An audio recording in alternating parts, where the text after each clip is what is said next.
It's novel. It's novel time. Hey, it's Romania Black. And we are finally, after months and months of watching the Donghua for Thousand Autumns, we are finally starting the novel, and I am so excited. My dogs are excited as well, as you can tell. So, my name is Romania Black, and I have been watching for the last 16 weeks Thousand Autumns, and the Donghua has been so much fun, but that last episode, y'all, was straight up novel bait. It was like, are you ready for the novel now? And I'm like, yes, please. So I want to talk a little bit about what we're going to be doing for these reactions, because I have been reading Don Mai for the last several years. I've read basically all of MXTX's works, Heaven Official's Blessing, Scum Villain Self-Saving System, Modao Zushi, and then I also dove into the live action series for Word of Honor last year. I haven't gotten around to the novel yet, but I have looked at Word of Honor. So what I am doing is, thanks to Be Happy and Plore and Reiki's assistants, my moderators, as well as patron Reiki, who's been so kind, is I have been gathering up all of my information for how I want to do this. I am going to be reading along with you the novel week to week. And then before discussing what we've just read, I'm going to be going over and listening to the audio drama, picking out parts that I want to talk about, and then we're going to come back and do like a big old discussion about the novel, about the audio drama, episode by episode, chapter by chapter, until we're done with the book. So I've been organizing thanks to the patrons and moderators, I've been organizing how I want to do things each week. So for example, Volume 1 of Thousand Autumns covers chapters 1 through 31. So today we are going to be looking at chapters 1 through 5, which is pages 11 through 56. 30 to 40 pages is enough for this girl to read in one sitting. I know it's going to be addictive each week, but just think of this as your weekly podcast as we listen to Thousand Autumns and discuss it, right? Also, chapters 1 through 5 cover the first audio drama episode, so it just makes sense to do it that way. So that's kind of what we're going to be doing. But we're going to be basically going through the contents of each audio drama episode is what we're going to be doing week to week. Now, there may come a time, I was kind of looking ahead, there may come a time that we do 2 audio drama episodes, we do 2 chapter reading. It will depend on the page numbers, right? It'll depend on what we get, but we are going to basically be spending the rest of this month and next month going through volume 1 of the series, and I'm super excited about that. So yeah, we're going to be doing pages 11 through 56, chapters 1 through 5 for this week, and I'm super excited. Before we dive into that though, I do want to talk about some comments from episodes 14 through 16 of the Donghua before we get started. Claro3 for episode 15 says, the Chibi series is so cute. It would be fun if you would react to it. I did talk to the moderators about that, and they advised that I wait until a certain point down the road when I'm done with parts of the novel, because they said some of the Chibi shorts spoil bits of the novel. And I want to encounter that, you know, I'm a blind reactor, so I want to encounter that first before watching the Chibi series about it. They also said, by the way, the part that you thought the translation was weird on when Xin Chao was talking to Kunye, when Kunye thinks that Xin Chao wants to kill Yan Wuxi as well, and Xin Chao answers, I can't defeat him, the subtitles actually said, I'm not his rival. Fangirling intensifies! Yes! Ah! Yes, I'm like, I'm so ready to see them in novel form. Y'all have no idea. Rose Jennison for episode 16 says, I kind of love how you called both Yan Wuxi and UI a slut in this episode. Like, Yan Wuxi is a slut, respectfully. UI is a slut, derogatory. Which is very true, right? I'm so excited to see what the novel has left out. I'm curious to see what the novel has that the Donghua did not. That's going to be so much fun as we go through this. And finally, Sunray, 535 for episode 14. We were talking about the idea that the Kunye's tribe, that Beimu are kind of like darker complected, and this sort of, at least in Western culture, there is a stigma, and almost, especially in the 1940s and 50s, a villainization of characters of color. So Sunray was giving a little bit more context to this, saying, colorism is definitely a huge problem in East and Southeastern Asia. I don't know if it's an issue in the Middle East, so I won't include them in this discussion. The first thing that needs to be addressed is that colorism is a class issue rather than a race issue, especially in China. Being pale meant you were rich enough to not work under the sun. It's been around longer than European colonialism, and so that's why I don't classify it as racism. I would be an idiot to say that European colonialism didn't exacerbate the division, which would then involve race, but for a very old country like China, the race factor came in very late to the game and definitely wasn't around during the period of Thousand Autumns. So I do think that's a good to note. I feel like Western culture angles it more as a racial issue than a class issue, but I always think of like during medieval Europe, it was kind of the same thing. The pale were the rich and wealthy that didn't have to work, and the tan-skinned were the farmers that were stuck outside all the time. So yeah, which is kind of funny because it's, you know, dipped and ebbed and flowed as time went on. The animation studio uses the Beimu to reference a real people group that I don't know why they won't say the actual name that the novel uses, and that is known in reality historically. Maybe we'll learn more in this novel reading. Google gave me several websites like Quora, Reddit, Wikipedia, Facebook, and a few organization sites derived from Western European countries when I searched up the minority people group the animation is alluding to. A few of them suggest that some of them look more like East Asia and others look Eurasian. Part of the Eurasian look might be lighter skin or lighter eye color, like light brown or green. Even hair color could be red. Look, I'm a big fan of genealogy and genetics, and I love studying that when I was in school. So genes are wild. Genes are wild, and recessive genes, dominant genes, everything's kind of crazy when it comes to genetics. So there's all sorts of possibilities. But they finish up by saying, even if my suspicions about the animation studio's choice for making a certain people group strictly tan are false, colorism is definitely still an issue in a lot of Asian countries. However, China itself has many shades of skin color. I wish people would embrace their skin tones. Yep, I wish they would embrace it as well on all forms because, yeah, a skin tone should not dictate certain things. Why are we doing this? But anyway, I'm really glad that they chimed in with a little bit of information about that. I thought that was really helpful. There was also another commenter on that same video that kind of added on to Sunray, but they said sort of the same thing. So thank you both so much, and thank you to everyone that has watched the Donghua with me. It's been so much fun, but I'm not gonna lie, I've been waiting to get into this. So yes! Yay! Anyway, so we are going to be looking at chapters 1 through 5. We're going to be looking at the novel first. Then I'm going to take a break, go watch the audio drama, gather myself for the discussion, and then we'll come back and do that. So let's get this party started. We're going to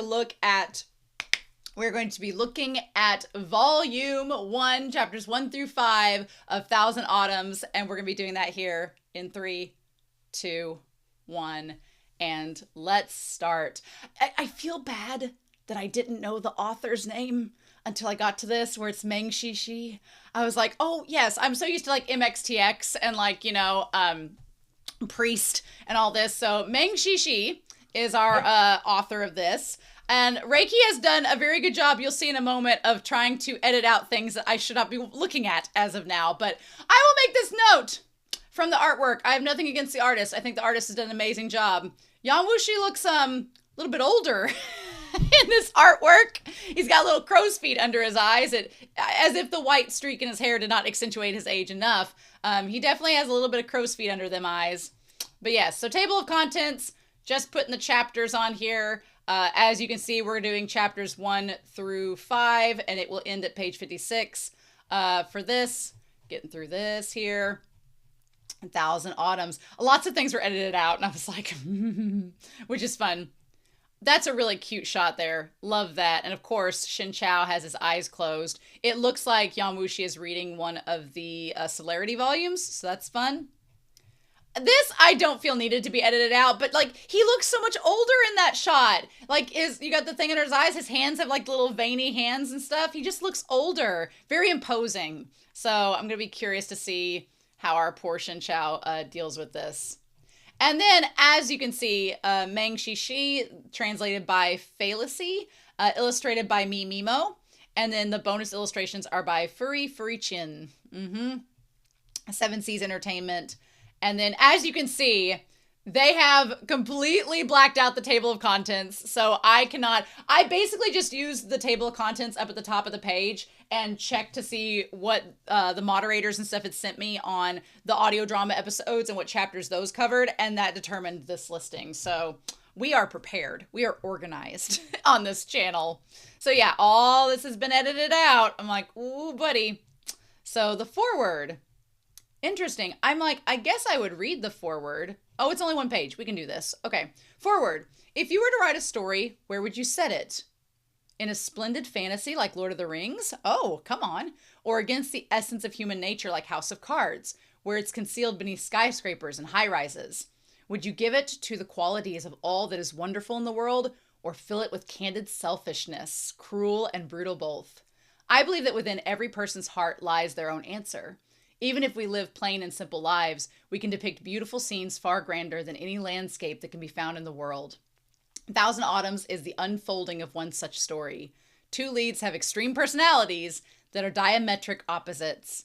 One finds joy in helping people, while the other resolutely believes that human nature is evil. But because both of them are incredibly strong, they cannot convince each other, the immovable object and unstoppable force. And so, when they meet, they are destined to clash in a blaze of intense sparks. To my dear readers, I'm grateful that we had the chance to meet. I'm grateful that you flipped open this story to encounter the Zhangju of ancient China, to witness the chivalry and bloodshed within, as well as the story of a man who fell from the summit down to the lowest point of his life, who climbed out of that chasm step by step through his own efforts, back to the pinnacle of the world as a martial grandmaster of incredible strength. I hope that this story will open the great gates of imagination for you, adding a splendid and passionate note of music to your lives. Ooh, okay. Come on, forward. Nice! That was awesome. Keeping it short, sweet, to the point, not giving too much away. Love it. Okay, chapter 1, After the Duel. Now, it's been a little bit, it's been, a couple months since I have read since I've watched the first episode of the Donghua, so I'm curious to see the format we get this story in. Bonbu Peak, half-step peak. As the name implied, the summit boasted only a few square inches on which to stand. A half-step forward led to a majestic cliff, thousands of meters tall. Above, jagged stones jutted skywards and bowed trees crept forth. Below, great swaths of mist swirled and haunting wails echoed throughout. It was a treacherous, craggy place where heaven and earth did not meet. Facing this cliff loomed another mountain summit called Jinghui Peak. It was no less high nor steep than Bonbu. Its walls also soared for thousands of meters, sheer as if pared by a knife. There seemed to be no likely foothold, and even its scant greenery was ungrounded in soil, its roots twining about the rocks. The sight was enough to make anyone shudder and regret their attempts to scale that peak. And so, the name Yinghui Peak was born. Certain Regret Peak. A peak of certain regret! What? I love this description so far. Between these two peaks yawned a natural chasm. Ooh, I like that verb usage there. Nice. Seen from above, a sea of clouds drifted lazily, concealing the fathoms of its depths, and one could faintly hear the vicious roar of unceasing rapids. The common woodcutters and hunters dared not climb there. Even Jiantian experts who stood there would find that a sigh stirred within their hearts, lamenting the insignificance of humans before nature. This is a great setup. I am loving y'all who translated this. Mwah, this is great so far. However, below the mist at the foot of the cliff, between the river waters and mountain walls, wound a stone path paved with uneven rubble. It was long, narrow, and rugged, yet at this moment, two men walked upon it, one in front of the other. Oh, is this Yang Wuxi and Yang? As the river raged and galloped, waves churned up from time to time and broke against the wet, slippery rocks. If one lacked just a little prudence while walking, they'd be soaked through by the spray even without falling into the waters. But if they tried to lean away instead, they'd meet the sheer rock face and its sharp jutting stones. In short, the path was a dilemma liable to leave anyone in a woeful state. And yet these two men seemed to stroll leisurely along as though through a courtyard, their movements confident and graceful. Okay, there's a footnote. Powerful martial artists who achieved the Jianten, or early heaven, state through extensive training and cultivation. For an explanation of the concept of Jianten, please see the entry on Taoism in the glossary. Oh, we already know what that is. We're good. We're good to go. I heard that 20 years ago, Jiandu Mountain's perfected Master Qi defeated the Gokturks' #1 martial artist. Okay, is Gokturks the name of the group, we're assuming? The Gokturks' #1 martial artist, Hulugu, right here on Bonbu Peak. And then he forced him to swear an oath to stay out of the Central Plains for the next 20 years. A pity this disciple was still too young to watch that duel. The battle must have been incomparably splendid. The young man who spoke walked behind the other. Their pace was neither slow nor quick, yet he always kept 3 steps behind. The man in front sauntered in small steps, his demeanor as languid as if he truly trod on level ground. The steps of the young man behind him stretched a little longer. Taken alone, the young man in the back also bore an immortal's weightless grace. But seen together, it was easy to find the subtle differences between the two. Yan Wuxi gave a derisive laugh. Well, we all know what that sounds like. Chi Fengge was indeed worthy of being called number 1 in all the world. Hulugu was a foreign barbarian. Now careful there, not too much! He overestimated himself and invited humiliation because of it. He only had himself to blame. Yet for the sake of upholding a Taoist sect's pure and lofty image, Chi Fengge refused to kill him and chose instead to establish a 20-year covenant. Apart from sowing the seeds of trouble for Zhandu Mountain's future, what benefits did he receive? Oh, okay. We're going to talk about this in the discussion, but that's basically establishing that Chi Fengge did not kill Hulugu, as I thought in the Donghua. He's actually still alive, which makes episode 16 make a little bit more sense. Okay. Yu Shengyan, I always forget Yu's name every time, so we're going to write it down, was curious. Well, Shizun, was Hulugu truly that great of a martial artist? If I were to fight him now, I would have no guarantee of victory. He's really that strong? Yu Shengyan was aghast. Of course, he understood just how profound his own master's martial arts were. Hulugu's abilities must be just as terrifying if Yan Wuxi gave him such an appraisal. Perhaps he'd even rank among the top 3 in the world. Yan Wuxi's tone was indifferent. Why else would I say that Chi Fengge left endless troubles for his own disciples and future generations? 20 years ago, Hulugu might have been slightly inferior to Chi Fengge, but in 20 years such a gap can be closed. And now Chi Fengge is dead. Zhandu Mountain will never find a second Chi Fengge. Well, so you think. Yu Shengyan released a soft breath. Yes, perfected Master Chi passed away 5 years ago. Who is the current leader of Zhandu Mountain? A disciple of Chi Fengge named Xin Chao. Yan Wuxi had little reaction to the name. He'd met Chi Fengge only once, and that was 25 years ago. Back then, Xin Chao had only just been accepted as one of Chi Fengge's personal disciples. If he'd just been accepted as a disciple 25 years ago, would that mean that Xin Chao is like in his 30s now? At least in his 30s? Unfortunately, Chi Fengge was dead. Oh, there was no doubt that Zhandu Mountain was called the world's #1 Taoist sect, but in the opinion of Yan Wuxi, who had just emerged from 10 years of seclusion, no one on Zhandu Mountain was worthy of standing as his opponent, other than Chi Fengge. Unfortunately, Chi Fengge was dead. So real quick, the note below says, also known as closed-door cultivation. Seclusion is when the martial artist isolates themselves from the rest of the world to meditate and further their internal cultivation for the purpose of healing injuries or taking their martial arts to the next level. Yu Shengyan saw his master's lack of interest and added, well, I heard that Hulugu's disciple Kunye, the current #1 martial artist of the Gok Turks and the wise king of the left, wise king of the left is an interesting change from the Donghua, is here today at the summit of Banbu Peak to challenge Xin Chao. He says that he wants to clear the shame from Hulugu's loss. Does Shizun wish to go watch? Yan Wuxi answered neither yes nor no. In the 10 years or so I spent in seclusion, what other major events occurred, apart from Chi Fengge's death? He asked instead. Yu Shengyan thought for a moment. Shortly after you entered seclusion, the new emperor of Qi, Gao Wei, ascended to the throne. But he is a man of lustful indulgence and boundless extravagance, so Qi's strength has plummeted since then. There are rumors that Yu Wenyang, the emperor of Zhou, is plotting to attack Qi. Zhao would probably annex the north soon. Over these last 10 years, because of Chi Fengge's death, the ranking of the world's top 10 martial artists has also changed.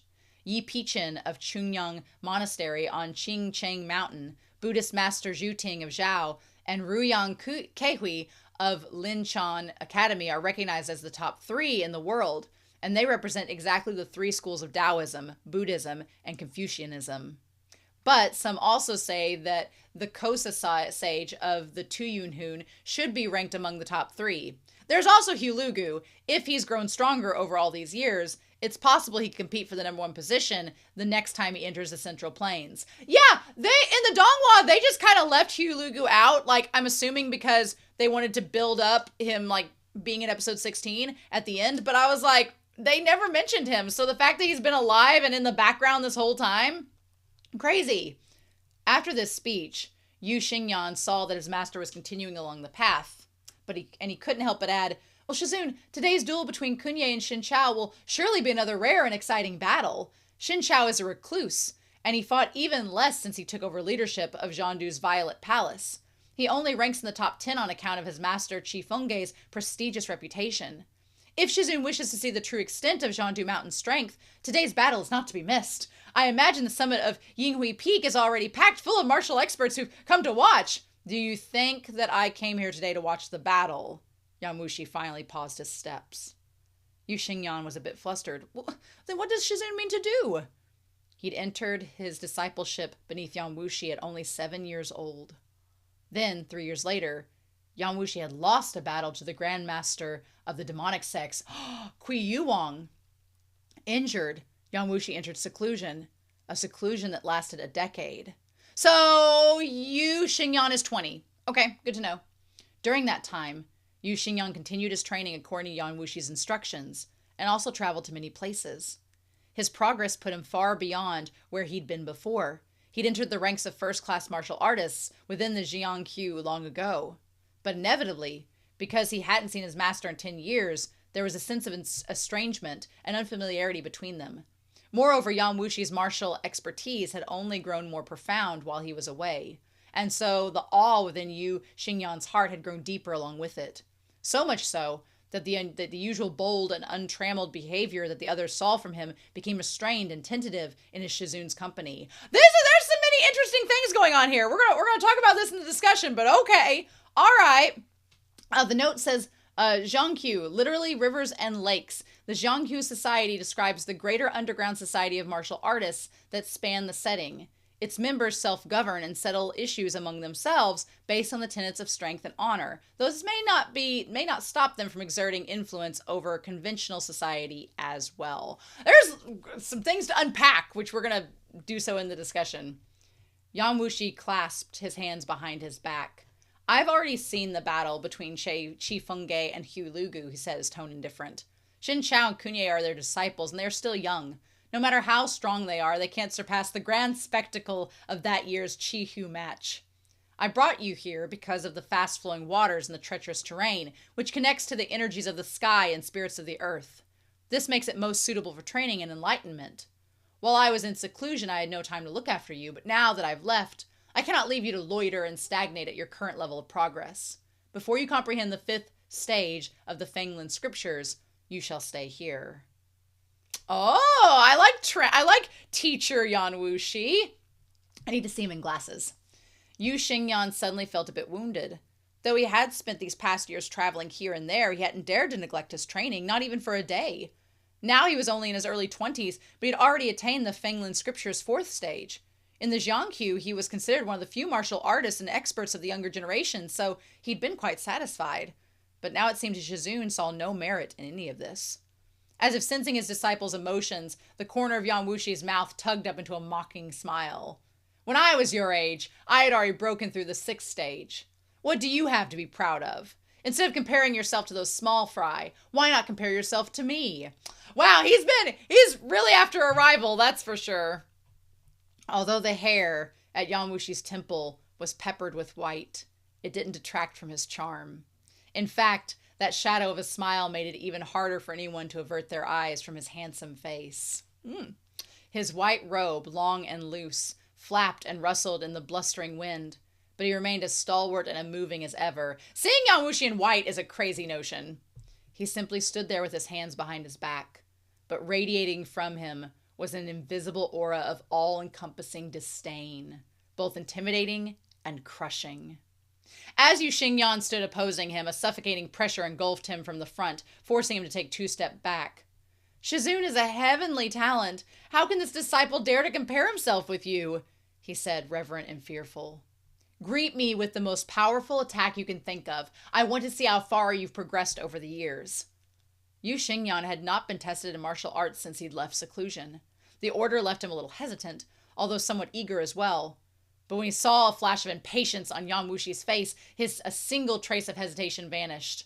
Well, then please forgive this disciple's rudeness. As the words fell from his lips, his body moved as he willed it and his sleeves rose. Moving too swiftly to be seen, he was already in front of Yang Wushi. Yu Xingyang raised an arm, his palm striking forth. To a bystander, it would appear there was no force behind this movement. It looked as gentle as if he were plucking a flower on a spring day or whisking away dust on an autumn night, airy and light without a wisp of firepower. Only those in the thick of things would feel the palm's might. In a meter-wide radius around him, the grass and trees bowed, the river waters reversed, the waves swelled and foam leapt as massive air currents erupted, and all this power surged towards Yan Wushi. I love that they're just here to train and battle, and then Xin Chao's body just goes like right in front of them, right? Those were currents capable of suspending rivers and overturning seas. Yet when they reached Yan Wushi, they seemed to be blocked by an invisible barrier. The hurtling current split into two and veered off to either side. He still stood in the same spot as before, completely unmoved. Only when Yu Xingyang's palm was right before his eyes did he indifferently extend a single finger. Only one finger, and no more.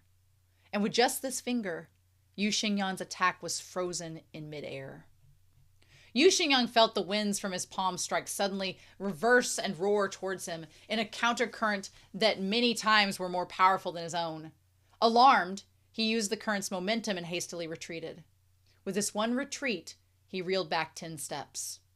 Only after he'd found his footing upon a rock did he finally speak, still a bit shocked and shaky. This disciple thanked Shizun for his mercy. Yu Xingyang had been quite confident when he used his palm strike. Few people in all the Jianghu could withstand it. And yet, with just one finger, Yang Wushi forced him to withdraw his palm to protect himself.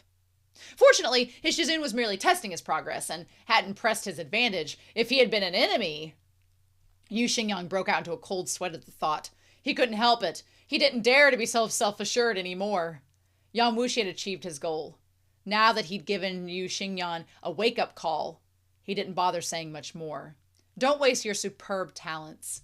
In a few days, I will travel to the Gokturk Khaganate. Once you've mastered the 5th stage here, if you have nothing to do, go find your Xizang. Don't wander about traveling too much. Literally, senior martial brother is what Xizang means, used by the speaker to respectfully address a male senior with whom they share the same master or sect. So he has a Xizang? Who is this? We need to meet them as well. Yes, Yu Xingyang said reverently. The scenery here is sculpted by nature and is seldom visited, said Yan Wushi. I wish to take a tour around, so you need not... Before he could finish, a series of noises came from a short distance overhead. The two of them followed the sounds and looked up to see a man plummeting down, as if he'd fallen from high above. He hurtled through layer after layer of branches before finally crashing to a stop at the bottom of the cliff. Even Yu Xingyang had to gasp at the muffled thump of his landing. Surely even a Xiantian expert would be hard-pressed to survive a fall from a mountain peak that high. At least there were branches to break the fall. What was more, this man certainly wouldn't have fallen off the cliff for no reason. He must have been seriously injured even before the fall. Shizun, Yu Xingyang looked to Yan Wushi for instructions. Go over and take a look, he said. The man's Taoist robe was slashed through in many places, probably because it tore against the branches and the rock face during the fall. His flesh was a mosaic of overlapping bloodstains and fresh wounds, making it hard to even discern his appearance. He had lost consciousness already, unable to keep hold of the sword in his hand. When he hit the ground, the sword followed suit and landed nearby. The bones all over his body have probably been shattered. Yu Xingyang frowned and inspected him for a while, clicking his tongue in sympathy. Then he went to check his pulse. There he felt what seemed to be a glimmer of life. But even if you could save a man in this state, he probably would be better off dead. Yu Xingyang was from a demonic sect, after all. He might have been young, but his kindness was limited. So, even though he had a pill of great revival on hand, he had no intention of giving it to this injured man. It was just... Shizun, today is the day of the duel between Xin Chao and Kunye. This man fell down from above where the duel is being held, so could he be... Yang Wushi walked over. Instead of looking at the man, he picked up the sword. The blade was as cold as autumn water and wholly undamaged. As it reflected the river and the mists, subtle ripples seemed to dance across its surface. Near the hilt were 4 small characters carved there in seal script. Yu Xingyan came over to take a look. The Shanhei Tongbei sword. It's a sword of the Jiandu Violet Palace's sect leader. This man really is Xin Chao. Quote, the mountains and rivers are too grieving is used as a lamentation of tragedy. Okay. He looked back in disbelief at the grievously injured man so close to death, Xin Chao. Qi Fengge's abilities were the best in the world. Xin Chao was his personal disciple, and he rose to lead Mount Jiandu. How could he lose so completely? Yu Xingyan squatted in front of Xin Chao and frowned. Could Kunye's martial arts have grown to surpass even his master Hu Lugu's? If any other person from Jiandu Mountain had fallen, Yan Wuxi wouldn't have even given them a second glance. But Xin Chao, the sect leader, was a special case. So much to talk about already, right? But we need to get into chapter 2. Oh, look at this. Nice. Oh, look at that artwork. That is gorgeous. Okay. We're going to talk about the fact that, you know, I like seeing Yan Wuxi in a white robe. That's so weird to me. I'm used to seeing him in such purples and vibrant colors. But him admiring the blade that was Qi Fengge's instead of looking at the, like, bloody, battle-ridden body of Xin Chao checks out for their first encounter. Okay. He tossed the sword, Shanhei Tongbei, to Yu Xingyan and then looked at Xin Chao's unrecognizable countenance for another moment. Finally, an enigmatic smile crept across Yan Wuxi's face. First, take out the pill of great revival and give it to him. What are we planning, Yan Wuxi? What we planning, huh? Curiosity killed the cat. Chapter 2, Blind Man. Of course, Yan Wuxi would never deign to carry some grievously injured dying man on his own back, even if that person was the sect leader of Jiandu Mountain. Bearing such burdens was what disciples were for. Therefore, the task fell to Yu Xingyan. My, how the tables will turn in a short time to come, but okay. Huan Yu sect had a spare villa in Funing County, which was near Banbu Peak. Convenient, since nearly every bone in Xin Chao's body was shattered. It was no simple affair for Yu Xingyan to carry him on his back. He also had to be extra conscious of his strength to avoid further aggravating Xin Chao's injuries. Even though Yu Xingyan's footwork and Qinggong were first rate, it still took him almost an hour to arrive at the villa. Qinggong literally means lightness skill, a real-life training discipline. In wuxia, the feats of Qinggong are often highly exaggerated, allowing practitioners to glide through the air, run straight up walls, walk on water, jump through trees, or travel dozens of steps in an instant. Well, that explains that. I've seen that in other Danmai, so that explains that. Cool. Yan Wuxi had gone on ahead of him at this moment. He was already languidly sipping tea. You got here in time? Took you long enough.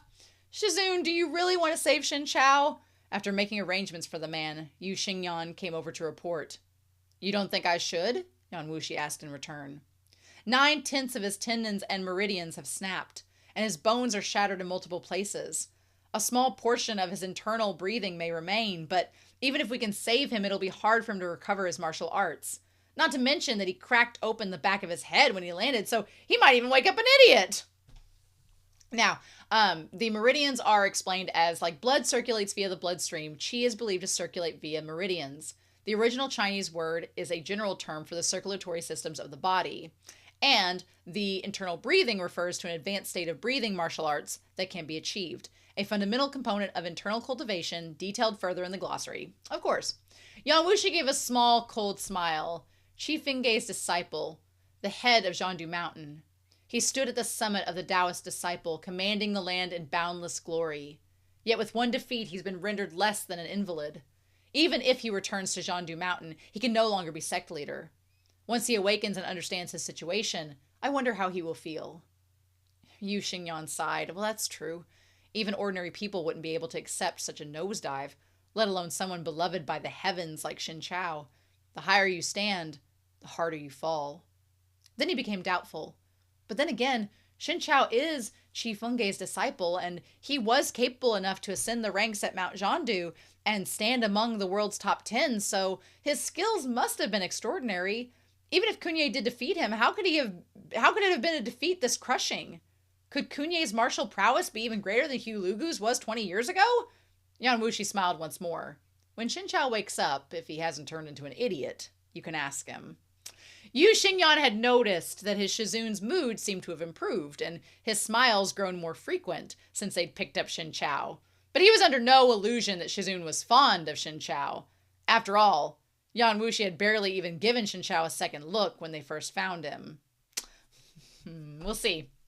By saving Xin Chao, does Shizun wish to put Jiandu Mountain in our debt? Yu Xingyan asked tentatively. Yan Wuxi was in high spirits. If he had died in his defeat, all his troubles would have died with him. But now, when he wakes up and realizes that he's not only alive, but he's also lost everything he had at once, grievously injured, his strength destroyed, and martial arts no more, how will he feel then?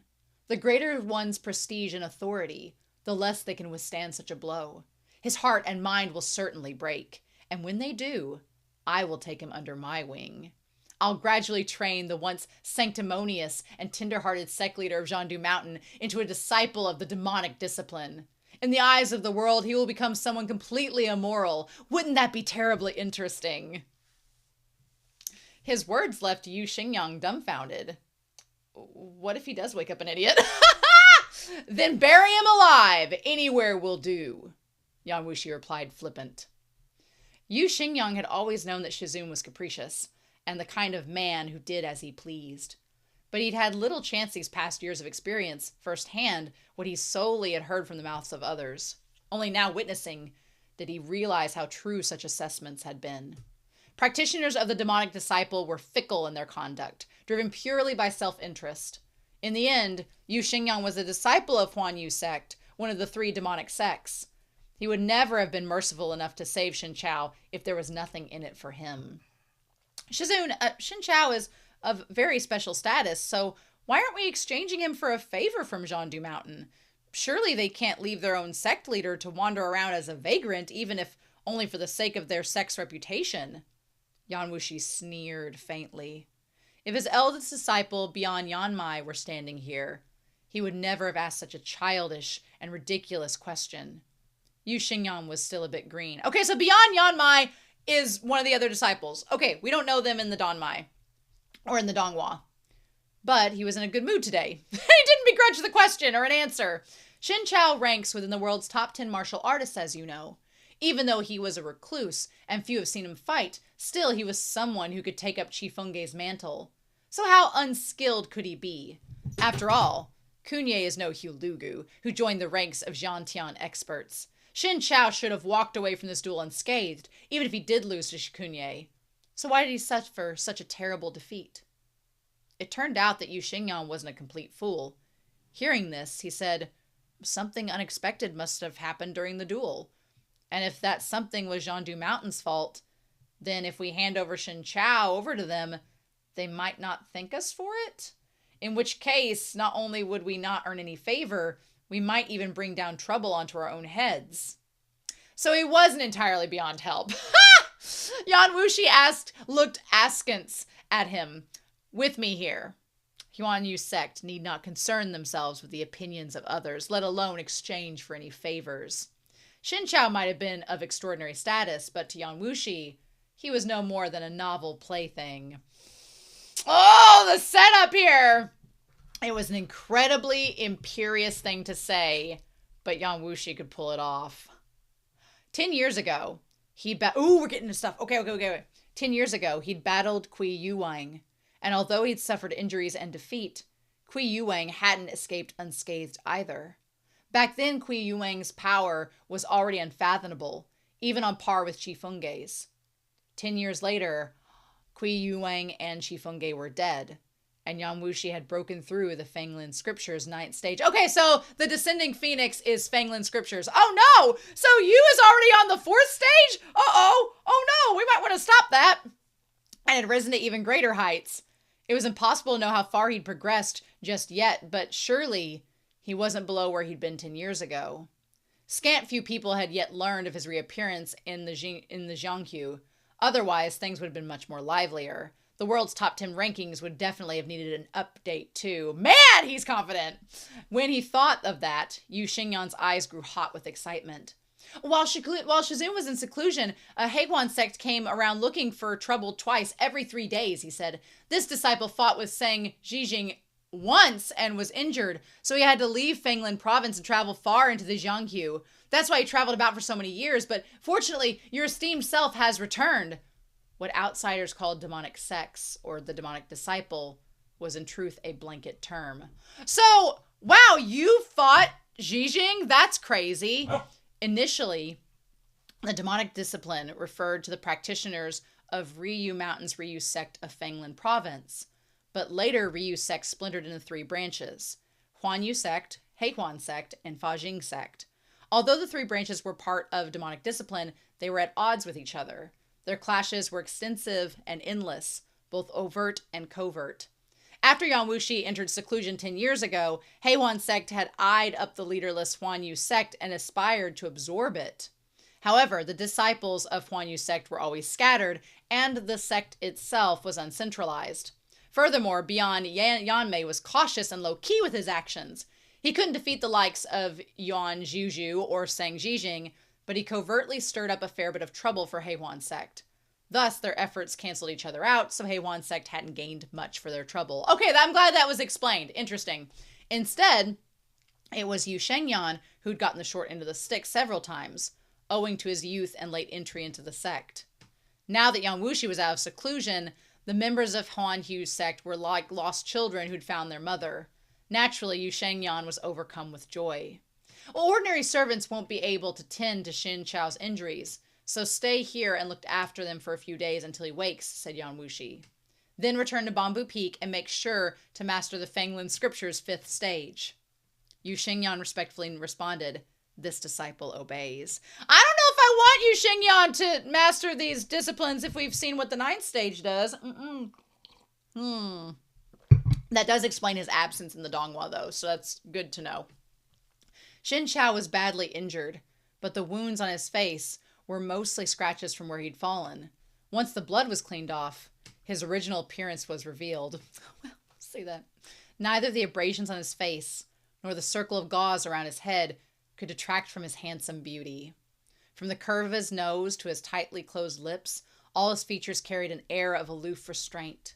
He looked very much like anyone would expect from one of Jiangdu Mountain's Taoist practitioners, someone far removed from the common people. It was hard to imagine how much brighter his splendor might shine once his eyes finally opened. Of course, Yu Xingyan wasn't exactly ugly himself. He was one of Yang Wuxi's disciples, after all. And Yang Wuxi didn't take on ugly disciples. Okay. He'd seen many peerless beauties during his travels, but still spent a long moment staring at Xin Chao's bruised and battered face in a daze. Only afterwards did he pick up the ointment and begin applying to him, all while sighing on the inside. Come on! Are we suggesting that Yu is bisexual? Come on, bisexuality. Broken bones could be set, and meridians could be rejoined, but badly injured internal organs were not so simple to repair. Even worse, his cultivation had been greatly degraded. From now on, he might even be weaker than the common man. When Yu Xingyan tried to imagine losing all his hard-earned martial arts in a single night, his mind rebelled at the idea. And in Xin Chao's situation, the shock would be even greater. Such a pity, Yu Xingyan muttered to himself, looking at that pale, bloodless face and shaking his head. Yang Wuxi had only stepped in to save Xin Chao on a whim.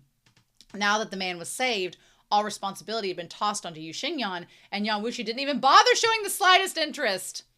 Funing County was small and didn't normally attract many visitors, but because the battle at Bamboo Peak had been so famously sensational, these days there were quite a few Jianghu travelers stopping there to rest for a night after coming from Bamboo Peak. Yu Xingyan was able to gather a fair bit of news from them, even with the only occasional trip outside. For example, the duel between Xin Chao and Kunye had been extremely thrilling, but unfortunately Xin Chao was no Qi Fengge. It was said that he was far below his master's level, while Kunye was well on the way to surpassing the prowess Hu Lungu had possessed 20 years ago.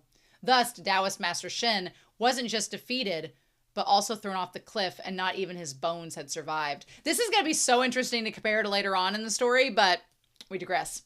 It was rumored that before the duel, many tempers had flamed within the righteous indignation at Cunye's brazen challenge to Shinchao. Some were eager to fight him themselves, to smash the Gokturk's arrogance.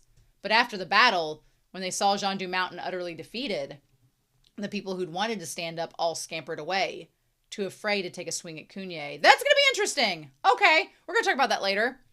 With the match, Cunye's reputation had soared.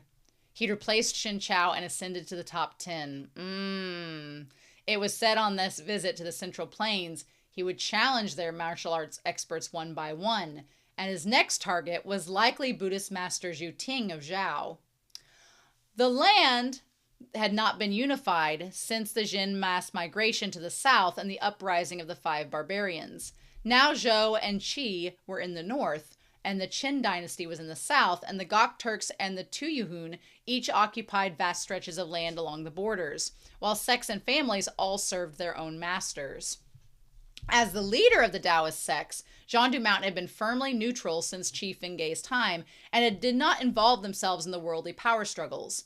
Now that Shinchao had been defeated by Cunye and his fate was unknown, no one knew who would succeed him as the leader of Jean du Mountain, nor did they know if that successor would carry on the neutral stance of the previous generations.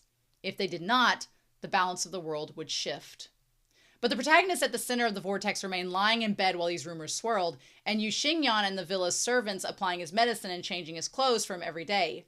Devoid of thought or consciousness of sorrow or joy, he was completely unaware of the happenings outside of the world. It wasn't until half a month later that he made his first movement. Wow, so he was like out for 2 weeks. Hastily summoned by the servants, Yu Xingyan watched as Shinchao slowly opened his eyes. "You've been badly injured," he said, "and your broken bones haven't mended yet, so it's best that you stay still." The other man frowned a little, his lips opening and closing as if he wanted to say something. Then a blank look came across his face. Surely the fall hadn't actually turned him into an idiot. Yu Xingyan pondered while he asked, "Do you remember what your name is?" The other man gave a sluggish blink and then slowly shook his head. The movement was so slight it was almost imperceptible. Amnesia? Well, that was to be expected. After all, his head had suffered severe trauma. Yu Xingyan still remembered the day he'd carried Shinchao back and how there'd been a gaping gash at the back of his head so long and deep he could nearly see the dense white skull inside. Oh my God, that's terrifying! Wow, no! This friend, Shinchao spoke with extreme effort. Yu Xingyan moved closer to listen. "There's only darkness before my eyes. Perhaps I cannot see." Yu Xingyan was shocked. Shinchao had woken up an idiot. Instead, he'd woken up blind. Okay, nice. Love this chapter. Okay, chapter 3, a game. Oh, this is getting good. I love the way this is written.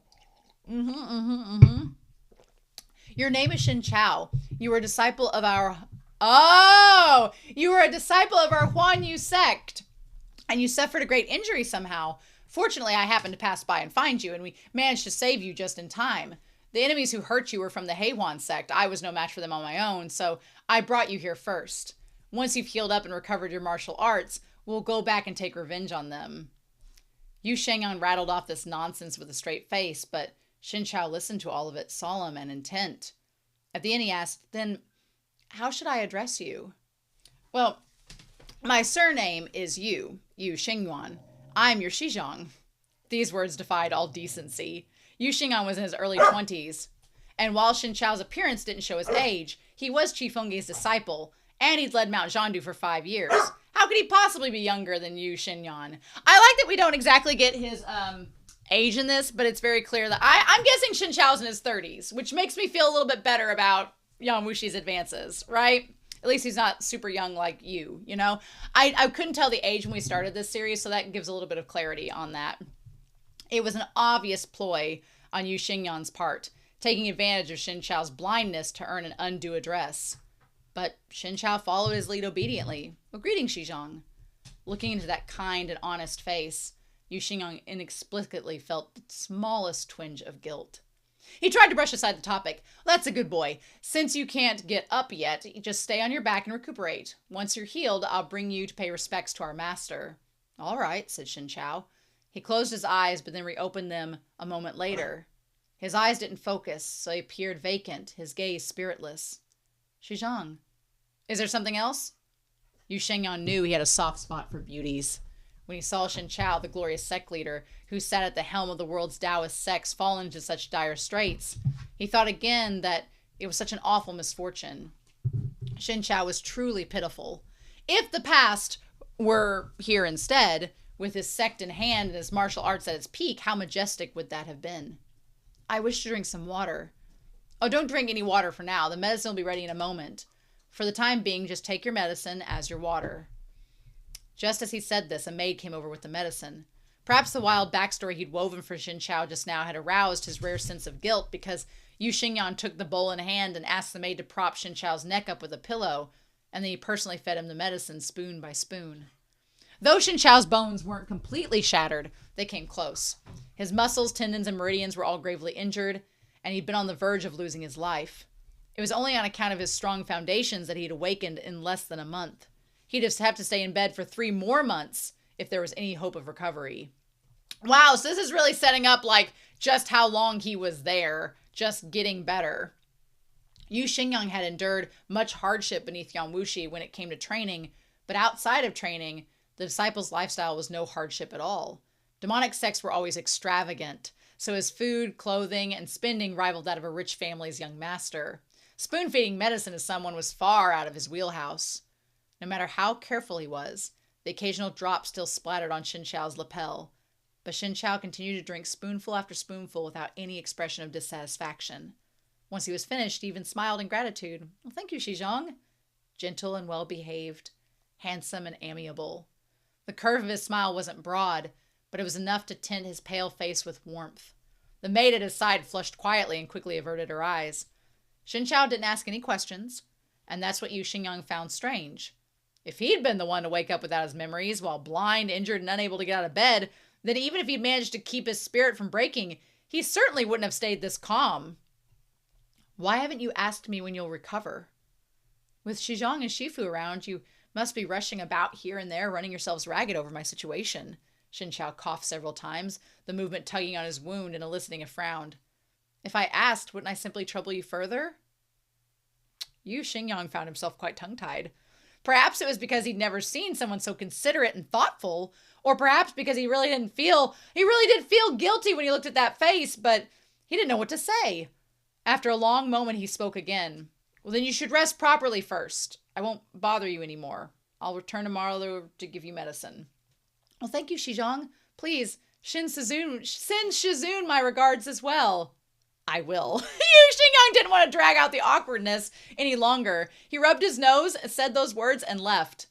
He had some doubts about whether Xin Chao was faking his amnesia, but he visited Xin Chao daily, and his patient was always the same as when he first awakened. Gentle, optimistic, and full of gratitude towards Yu Xingyang. Whatever Yu Xingyang said, Xin Chao accepted it without question, as honest and straightforward as a blank sheet of paper. Once he was able to get out of bed and move around a little, Xin Chao even proposed to personally visit his Shizun, Yang Wuxi, to thank him. If not for Yu Xingyang's reminder, Yang Wuxi would have forgotten about Xin Chao entirely. Oh my God! You're going to start with that and set that up that way? Okay. All right. During his 10 years of seclusion, the world had undergone drastic changes. It was far more than he could have been briefed on in a couple of sentences. There were many sects in the world, each backing different political powers and regimes. Well, I'm glad that while all this was going on, he wasn't just sitting around eating grapes. He was figuring out the politics of what happened while he was gone for 10 years. So, the Gao clan of Qi was known for their erratic and outlandish behavior, and many generations of the emperors had held intimate ties with demonic sects. Ever since Gao Wei had become emperor, he'd grown close to Heiwan sect, so Heiwan sect's influence within Qi had surged as well. Back when Yuan Hu was in control of Zhao, he'd revered Buddhism. That's why Buddhist Master Zhu Ting had been honored as state preceptor of Zhou. However, when Yuan Yang came to power, the winds shifted. The new emperor believed in neither Taoism nor Buddhism and even prohibited both from the imperial edict. As a result, the influence of Buddhism greatly declined. As for the Qin dynasty in the south, it was led by the Confucian Lichuan Academy. Its master, Ruyan Keihui, was a single-minded in his service to the Emperor of Qin, and in return the emperor relied on him heavily. Before Yuan Wuxi had gone into seclusion, he served as an official in Zhou under another identity, as an assistant to the then Duke of Lu, Yuan Yang. But when he was wounded in a battle with Kui Yuang, he was forced to flee. Before leaving, he instructed his eldest disciple, Bian Yanmi, to stay by Yuan Yang's side. Now that he reemerged, he'd have to make a trip to Zhou and pay a visit to Yuan Yang, who descended to emperor after seizing authority back from Yuan Hu. In recent years, Zhou had amassed power little by little, which none of the other countries were pleased to see. Not only that, but the three schools of thought weren't on good terms with the emperor of Zhou either. Yuan Yang prohibited Buddhism and Taoism, and had also denied the Confucians the right to set up lectures within Zhou, which prohibited them from mass recruiting disciples. It was, amid these circumstances, that Huan Yu sect had courted Yuan Yang with their support, and Yuan Yang came to need Huan Yu sect to maintain his rule. After meeting with Yuan Yang, Yuan Wuxi left the northern Zhao and made a side trip to Zhangdu Mountain to meet Kunye. The rumored #1 martial art expert. Wait, he went to go meet. Wait. Made a side trip to Zhangdu Mountain to meet Kunye. What? The rumored #1 martial expert of the Gok Turks and the vanquisher of Shen Chao. What?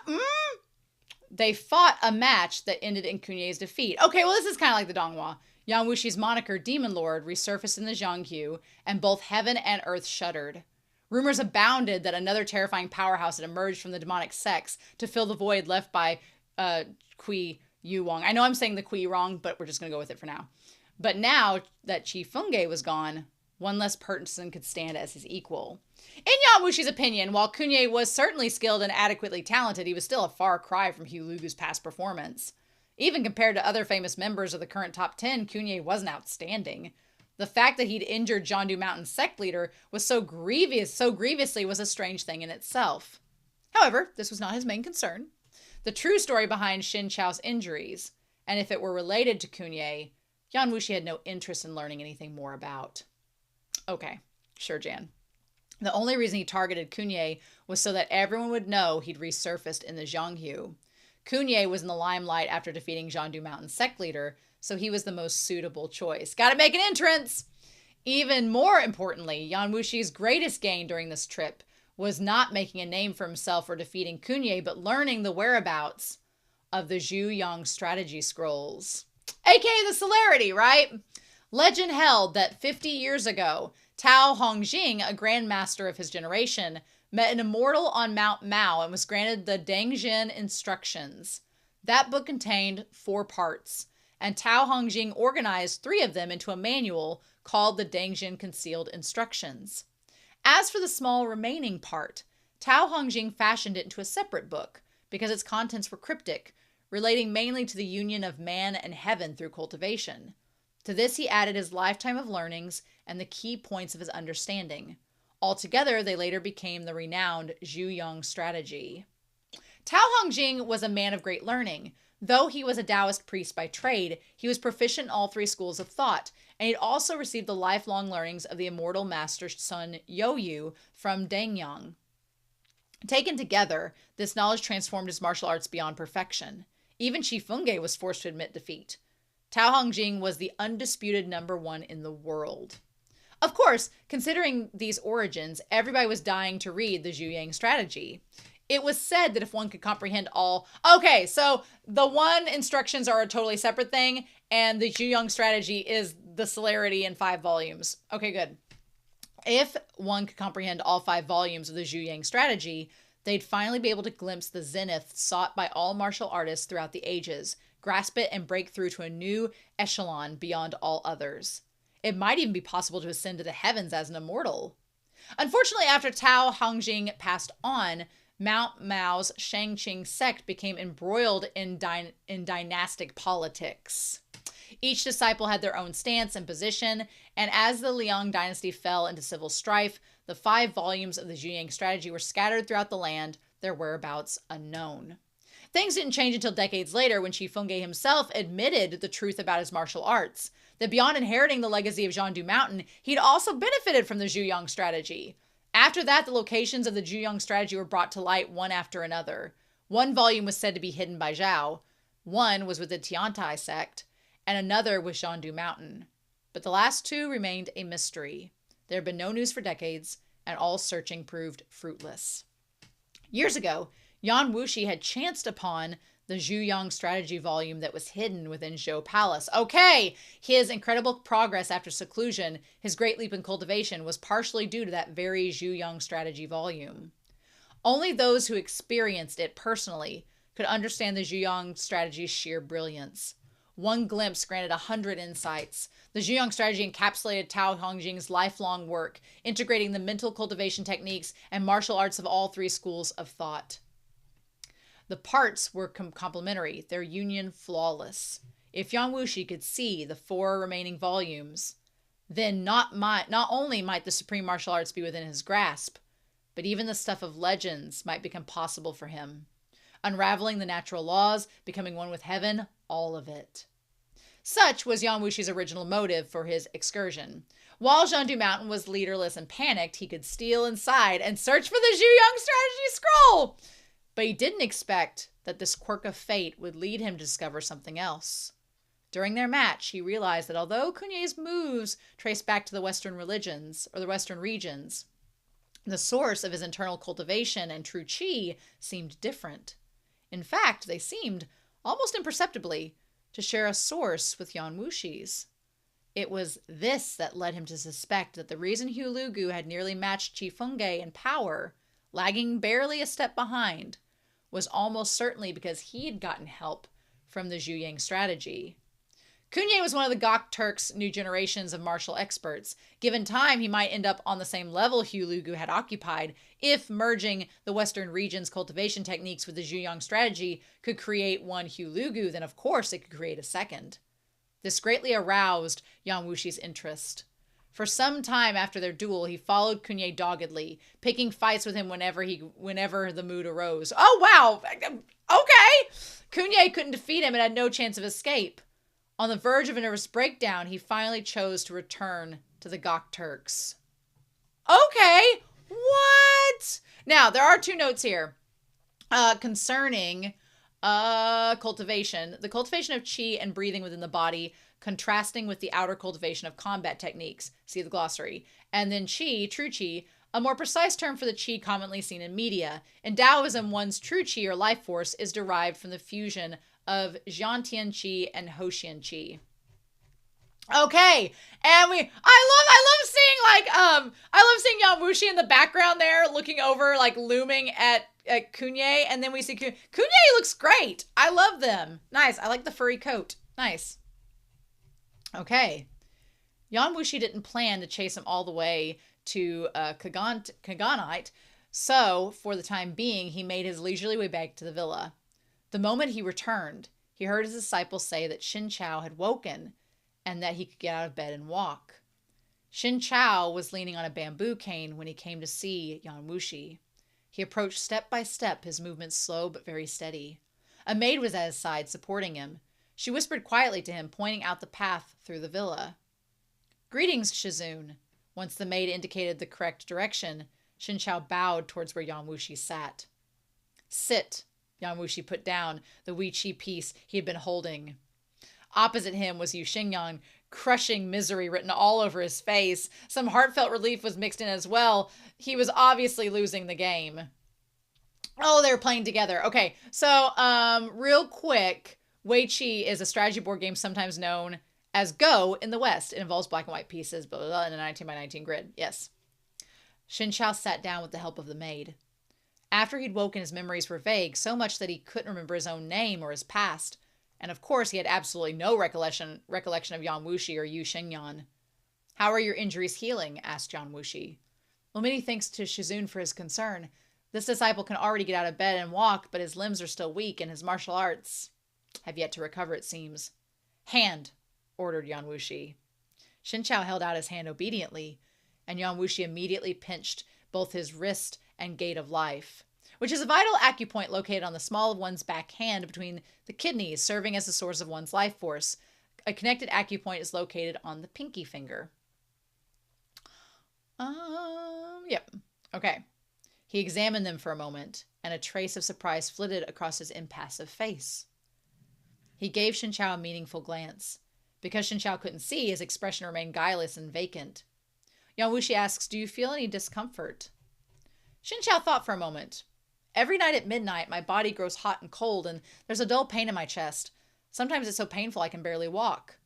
Yu Xingyang added, "This disciple had a doctor look at it. They said it was probably to do with Shidi's serious injuries and that his recuperation will take time."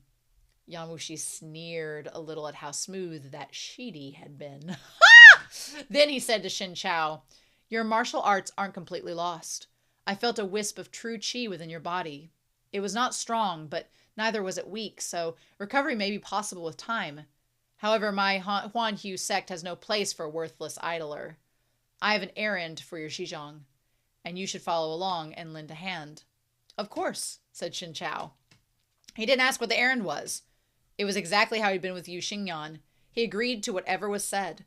The rest of the time, he only sat there quietly, making no unnecessary movements. In his current state, Shinchao was a fallen tiger, but Yang Wuxi felt no sympathy for his plight. The man's misfortune only ignited an even stronger malice within him. More and more he wanted to dye that pure white completely black to ruin it. "Then go back to your room first and rest," he said airily. Shinchao obediently rose and bowed to excuse himself, and then left slowly with the maid's assistance. Yang Wuxi pulled his gaze from Shinchao's back and said to Yu Xingyan, "You need not rush to Bamboo Peak for now.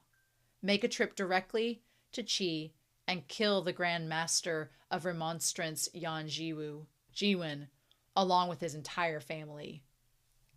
"Yes," Yu Xingyang accepted without hesitation. "Has that man offended Shizun?" "He is a member of the Heihuan sect and one of Heihuan sect's eyes in Qi." The thing with the Shidi is it literally means junior martial brother, used to address the male junior with whom they share. Oh, so the moment that Yang Wuxi realized that Yu had got Shinchao to call him big brother, he was like, "Really?" Yu Xingyan was only too excited to hear this. "Well, yes, Heiwan sect has sputtered around and strutted around for too long. While you were in seclusion, Yan Zhuju repeatedly made trouble for Huan Yu sect. If we don't return the favor, our Huan Yu sect would look awfully soft, wouldn't we? This disciple will set out in a few days." Then he paused, his smile fading just a touch. "Shizun wants me to bring Shinchao along?" he asked, doubtful. "He's lost all his martial arts, so I fear he won't be much help at all." The shadow of a smile crept across Yang Wuxi's face. "Since you have called him Shidi, you should at least take him to see the world. His martial arts may not have recovered, but he can still kill a person or two." Yu Xinyan understood then. His master was treating Shinchao like a sheet of white paper, one that he wanted to dye a solid black. Even if Shinchao came to his senses and recovered his memory one day, anything he'd already done would be irrevocable. At that point, it would be impossible to return to the righteous path, even if he wanted to. And what was wrong with being like that then? And what was wrong with being like them anyway? They acted without constraints, they did whatever they wanted, and they were free from the laws and conventions of the world. Yu Shengyan believed it was human nature to do evil. Deep down, he thought, everyone possessed a dark side. The only difference was whether that darkness had the chance to awaken. Those so-called Taoist, Buddhist, and Confucian ideologies went on and on about benevolence and virtue, morality and compassion, but in the end, they were just using righteousness to paper over their own selfish desires. There was even less to be said about struggles for the throne. Might makes right and winner takes all. Was there any country whose rulers' hands weren't soaked in blood? Who could claim they were cleaner than the rest? Yes, this disciple will make sure to guide Shidi well. Oh, so much to talk about, so much to talk about. But anyway, let's get into this. Chapter 4, Getting to Know the Beauty. Yu Xingyang did not explain the purpose of their trip to Shinchao when they first set out. Funing country wasn't too far from Yeqing, the capital of Qi. At Yu Xingyang's normal speed, he could get there in 3 to 5 days. But out of consideration for Shinchao's health, he set a slower pace, and they took 7 days to arrive in Yeqing. Shinchao's current condition was still unsuited for long trips, though, even one taken at such a leisurely pace. Right after they arrived in Yeching, he fell ill with a low fever. Huan Yu sect didn't have many disciples, but they didn't lack for money. The sect owned a house in Yeching, which is where Yu Shengyan and Xin Chao stayed. Yan Wuxi was the owner of the house, so when the servants saw Yu Xingyan and Xin Chao, they addressed him as young masters and made fitting arrangements for them with the utmost care. Xin Chao spoke little during their travels. He'd walk, stop when Yu Xingyan told him to, and never mentioned his illness. Yu Xingyan had to discover it for himself. When he'd asked, Xin Chao just smiled and said, "I know that this trip is just to complete an errand Shizun assigned. I'm already very ashamed that my injuries prevent me from helping.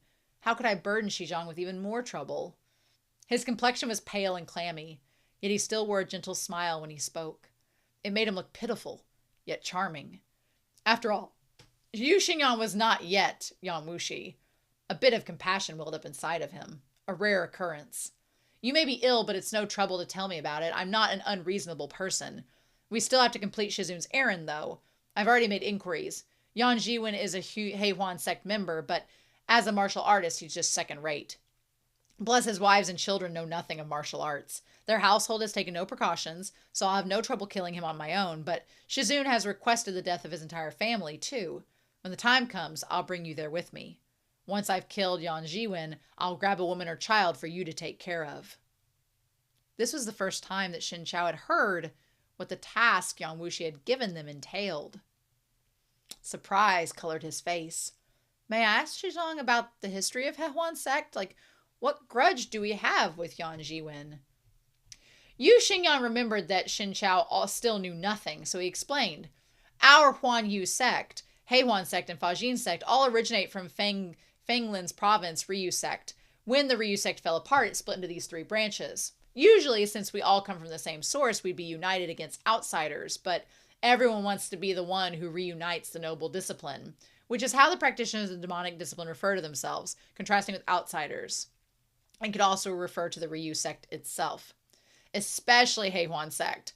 Their sect leader is called Yan Shuju, and the disciples there are all just like her.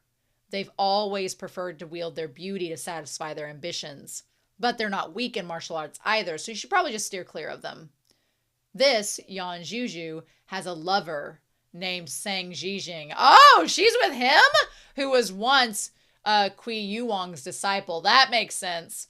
Those two vermin work hand in glove together, carrying out their evil schemes day in and day out. While Shizun was in seclusion, they even tried time and time again to annex our Huanyu sect. Xin Chao nodded. "But since Yan Jiwen is only second rate within their sect, and he has the status of a chi official, I imagine that he himself has never made any trouble for Huanyu sect, so why must Shizun go after him?" Yu Xingyan curled his lips. "Shidi, this injury of yours has turned you into soft and naive, practically a bunny rabbit. Yan Jiwen is a special case. He's used his identity as a chi official as a cover, so only a few people know that he's from Heihuan sect. If we kill him, first, it sends a warning to our enemies and frightens them. And second, Heihuan sect will understand that we know everything about him. They won't dare make any more brazen moves after that. Third, since they made trouble for us while Shizun was gone, we have to return the favor now that Shizun is back, right? Otherwise, won't everyone think the Heihuan sect is some kind of pushover? The year Cui Yuang died, Huan Yu sect was the strongest of Ryu sect's three branches, and we had the most hope of reuniting and reunifying the noble discipline. It was only because Shizun got injured and was forced to retreat into seclusion that Heihuan sect even had that opportunity at all." "Then what about Fajin sect? Have they never made trouble for us?" asked Xin Chao. "Honestly, out of the three sects, only Heihuan relies on strength in numbers. Fajing sect is the same as Huan Yu. Disciples scattered over many locations, each acting on their own. They don't usually gather together. After Shizun left seclusion, he only contacted me alone. That's why I rushed over. As for you," he coughed delicately, "naturally you're with us because you were injured. So in short, the three sects don't get along with each other, but only Heihuan sect keeps making trouble and is the most flagrant about it." Xin Chao sighed. "Grudges have a source, and debt's a debtor. Since Heihuan sect is led by Yan Zhuju, why does Shizun not take it up with her directly? Even if you take it up with Yan Jiwen, his wives and children have no ties to Jiangju, so why involve them?" Yu Xingyang fiddled with a tassel hanging in front of the bed, unconcerned. Shizuna has given us orders, so all we need to do is follow them. Why ask so many questions? Grass must be pulled up for the roots, or else the spring wind will revive it anew. If we don't kill Yan Jiwen's wives and children, should we just wait around for them to seek revenge someday? After saying this, he stood up. Anyway, this matter isn't urgent. We've still got a couple of days until the 7th. So, for the next 2 days, you should rest properly. Once you're well, I'll ask someone to show you around Yexing. In my opinion, in terms of world capitals, Yexing is as luxurious as Yongkong, and quite a bit grander. It's worth strolling around, especially the pleasure district. Yu Xingyan was only in his early 20s, but he was a real romantic. In southern Qin, he'd concealed his identity and discussed poetry and verses, befriending famous scholars and making a decent reputation for himself. At the moment, he was in high spirits and was about to go on a chatting, but then he considered Xin Chao's condition. Even if the mood struck, the man wouldn't have had the strength to perform. So, oh wait, what? So Yu Xingyan held his tongue and gave Xin Chao a meaningful smile instead. Was he trying to woo? Was he about to woo Xin Chao, being like, hey, well, we got some time here, but oh no, you're injured, that won't work. I'm loving all that we're learning about Yu Xingyan. Loving this. It's no matter. You have amnesia at the moment, so you can't recall the past. So just so you know, our Huan Yu sect is full of free-spirited romantic people who do as they please. You can take it slow. You'll have plenty of opportunities to experience everything in the future. Oh, or maybe he's saying, well, Xin Chao's not going to be able to get it up and get with anybody because he's injured, so I'm not going to, tease him with that. When Yan Wuxi traveled, he used the identity of a wealthy merchant with the last name Ji. So the plaque on his house read Ji Residence. Oh, interesting. Okay. Yu Xingyan was often absent, leaving Xin Chao behind alone. Everyone at the residence couldn't help but sympathize with Xin Chao, since he all treated them with kindness because he was so sickly and frail. The maids who served beside him were especially sympathetic. A few days after the two of them arrived, the maids had already grown much closer to Xin Chao and even tried to relieve his boredom by telling him about the scenery and the people around Qi Capital and the Ji residence. Once he was feeling better, since he had nothing to do, Xin Chao asked them to take him outside on a couple of excursions. On these, he discovered that Yexing was indeed as Yu Xingyan had described. White jade lined the streets, the roofs were trimmed with tiles of carved glaze. Qi Gao's clan were Jianbei acculturated, Han by descent, so their buildings and architecture, their clothes and customs all retained some traditional Jianbei influences. Compared to the refined elegance of the South, here there was a sense of unrestrained vigor. The exact same kind of wine, when sold in Yexing's liquor stores, tasted stronger and richer than it did in Jiangkang. Wide robes and loose sleeves, fluttering lapels and dancing sashes, exquisite horses and extravagant carriages. Even if Xin Chao couldn't see, he could feel the capital's glory and prosperity in the fragrance and atmosphere of Yexing's streets and alleys. With the maid's assistance, he entered the pharmacy and sat down in the side hall to rest while the maid went to fill the prescription. The medicine was for Xin Chao. He had practically become a medicine pot himself. Every day he had to imbibe at least one giant bowl of medicinal soup. Although Yan Wuxi wasn't about to do the charitable thing and help restore his martial arts, he also hadn't abandoned Xin Chao to linger on half dead. The medicine he was drinking now was mainly for regulating his qi, blood, and meridians, as well as strengthening his bones and bolstering his yang energy. At the moment, Xin Chao's internal energy was completely gone, hollowed out. With his memories missing as well, it was pointless to expect his martial arts to return anytime soon. The fact that he could now walk unhindered and move freely, though, was all thanks to these few months of rest and recuperation. When the maid had come out today to get medicine, he'd followed along to catch some fresh air. He could scarcely imagine that despite his blindness and sickly appearance, he still drew quite a bit of attention while he sat there in the pharmacy. Xin Chao had always had a handsome face. Though it was thinner now, his looks and grace remained intact. He was dressed in a plain bamboo green robe. His hair held no crown and was kept in place with a plain wooden pin. He sat and did nothing, quiet and unspeaking, the corners of his mouth drawn in a subtle smile as he listened to the maid speak with the pharmacy shopkeeper. It seemed Yan Wuxi wasn't worried about Xin Chao being recognized while out and about. He allowed him to appear in public and hadn't instructed Yu Xingyan to conceal his appearance at all. He also had no reason to worry, since Xin Chao rarely came down the mountain to appear in public. Not before he'd become the sect leader, nor after. It was said that even Zhandu Mountain's disciples might not recognize their new sect leader. There have been a few Zhandu Mountain disciples who are famous outside of the sect, but in the end, none of them were probably selected to lead. Instead, it had been relatively unknown Xinqiao. Probably, only Chief Fengge himself knew the reasons why, and he was gone. What was more, on the day Kunye dueled Xinqiao, only the two of them stood at the summit of Bamboo Peak. Space was limited, so those who came to watch the fight were all on the Yinghui Peak opposite of them. There was some distance between them, so onlookers might not have been able to recall Xinqiao's appearance in detail. And after his bout of serious illness, Xinqiao's presence and energy were greatly reduced. Interesting, that's a little different from the Dongwa. We'll talk about it later. But all this was just speculation on Yu Shengyan's part. Knowing Shizun's nature, Yu Shengyan privately guessed that Xinqiao was probably nothing but a whim to Shizun. Something for him to manipulate and toy with. Sir, I have the medicine now. Shall we go? Xinqiao nodded and the maid helped him up. The two of them had just made it to the pharmacy entrance when they heard someone say, "This gentleman is so charming and elegant, yet I've never seen him before. May I ask for your esteemed name?" The owner of the voice did not hide their astonishment. When the maid's steps paused, Xinqiao knew that they were talking about him. "This humble one is Xinqiao," he said. "So it's Xin Leijun." The woman's voice was clear and present, vivacious and bubbly. "Is Xin Leijun from the capital, or perhaps which noble family is he from?" The maid leaned in, whispering into Xinqiao's ear, "This is Chief Steward Han's daughter, Han Ying." Oh, I thought for a second it might have been Bairong. Nope, too early for that. Chief Steward Han was Han Feng. He wasn't just the chief steward for someone's house. He was the palace attendant of Qi. He was a prominent man in Qi. His son had married a princess, and he himself was known as one of the three nobles of Qi, along with Mu Tipo and Gao Anagong. His authority eclipsed the imperial court and common people alike. As the Han family's daughter, Han Ying could have had anything she wished.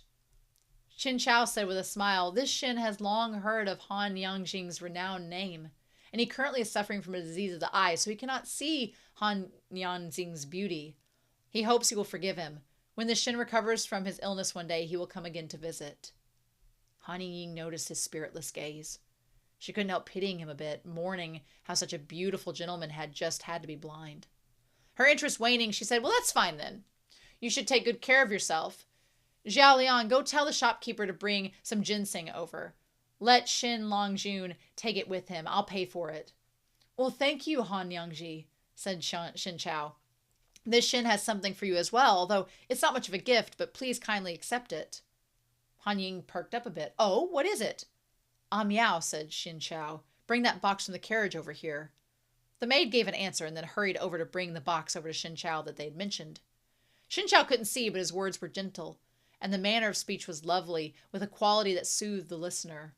Even Han Ying, an arrogant and willful rich lady who'd stopped beautiful men on the streets just to flirt with them, couldn't help but soften her tone with him.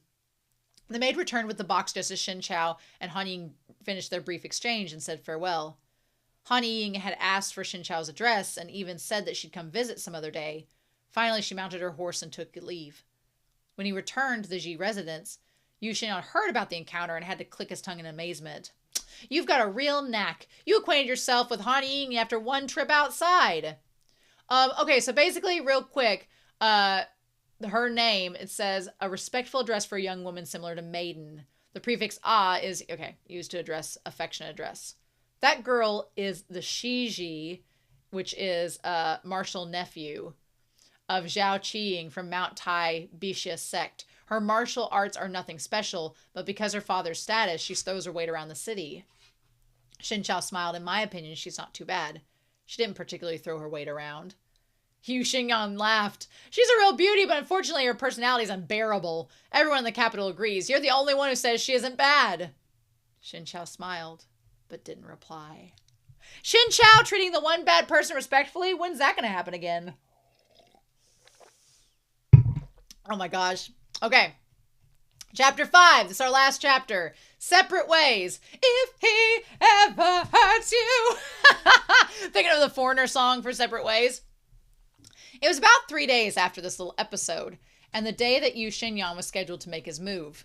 The New Year had just come, and the Lantern Festival had yet to arrive, so Yeqing was bursting with a joyful atmosphere. Yan Jiwen wasn't a very highly ranking official. Heiwan sect had probably only positioned him there to give themselves more eyes and ears inside the court.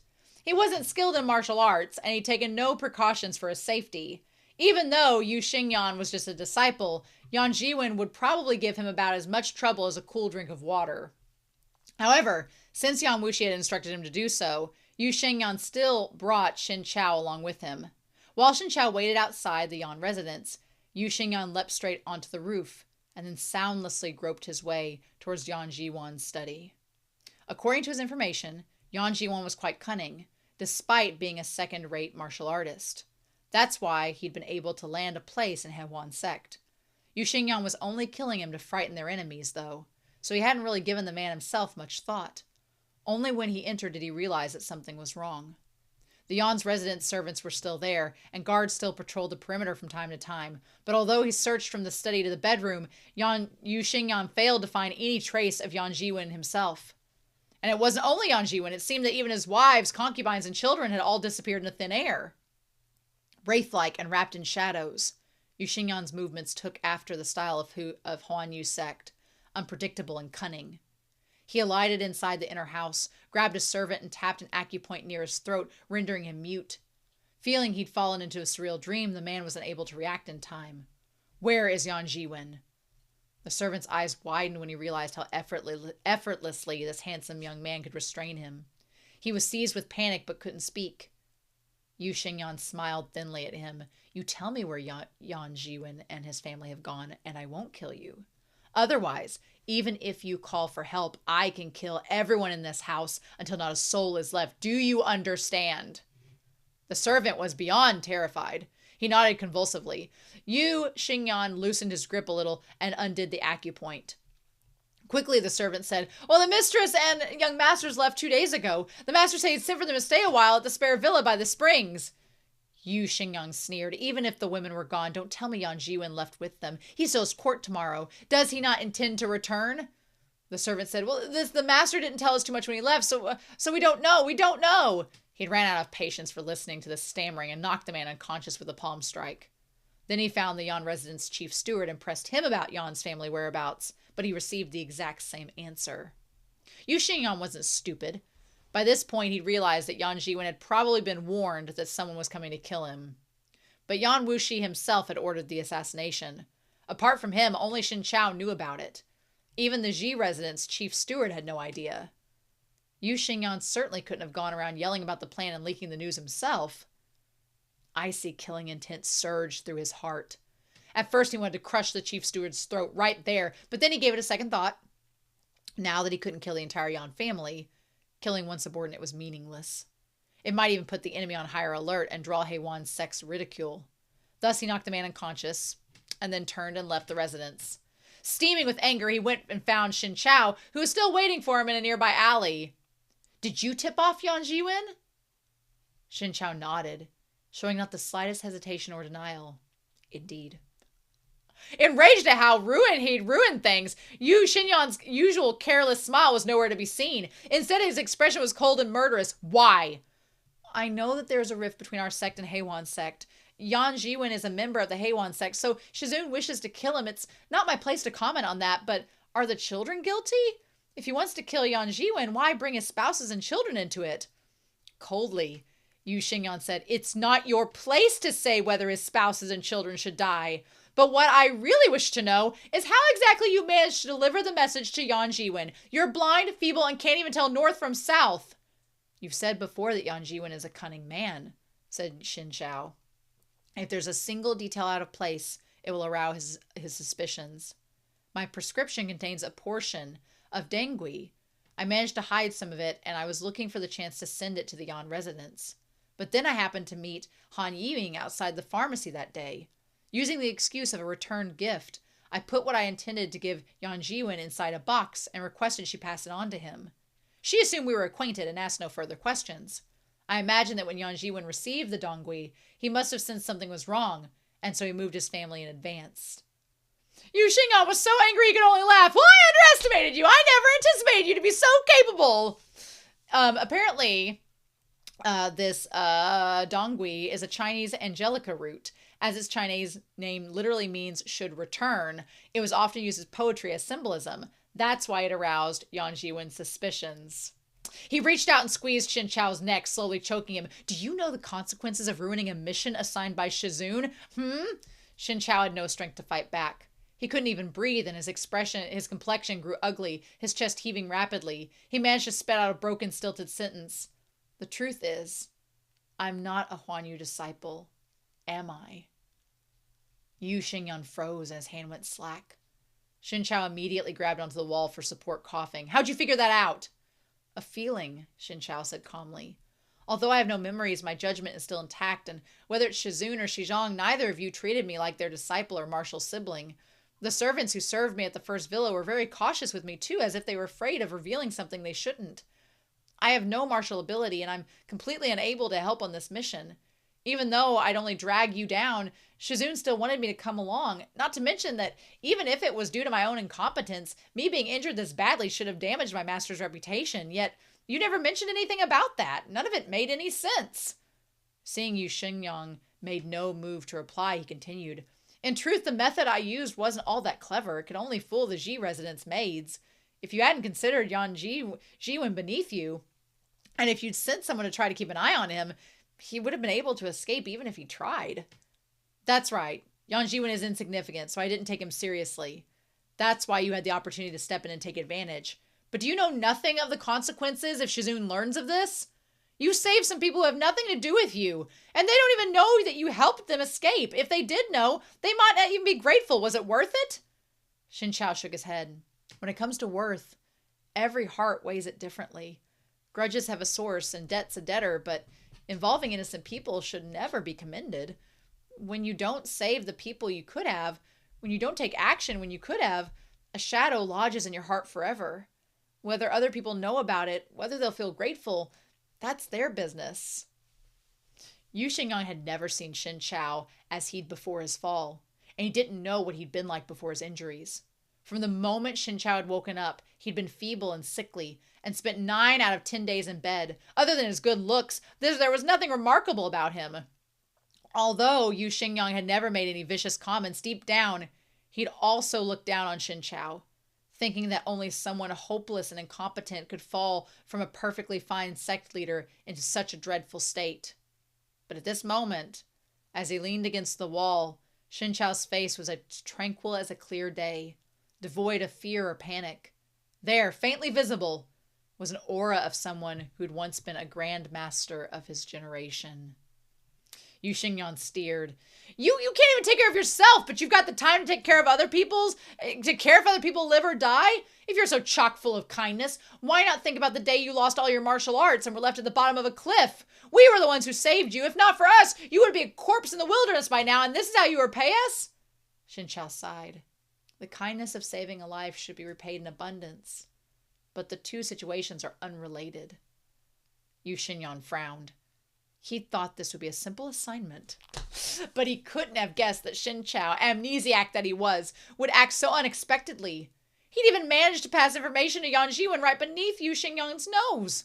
When this news got back to Shizun, he would definitely be deemed incompetent, unable to handle even a minor task such as this. Xin Chao was special, so Yu Xingyan couldn't kill him. He'd probably just have to bring him back for Shizun to deal with. Xin Chao seemed to sense his mood and actually tried to reassure him. Oh, well, don't worry. I will explain what happened to the sect leader. You won't be implicated.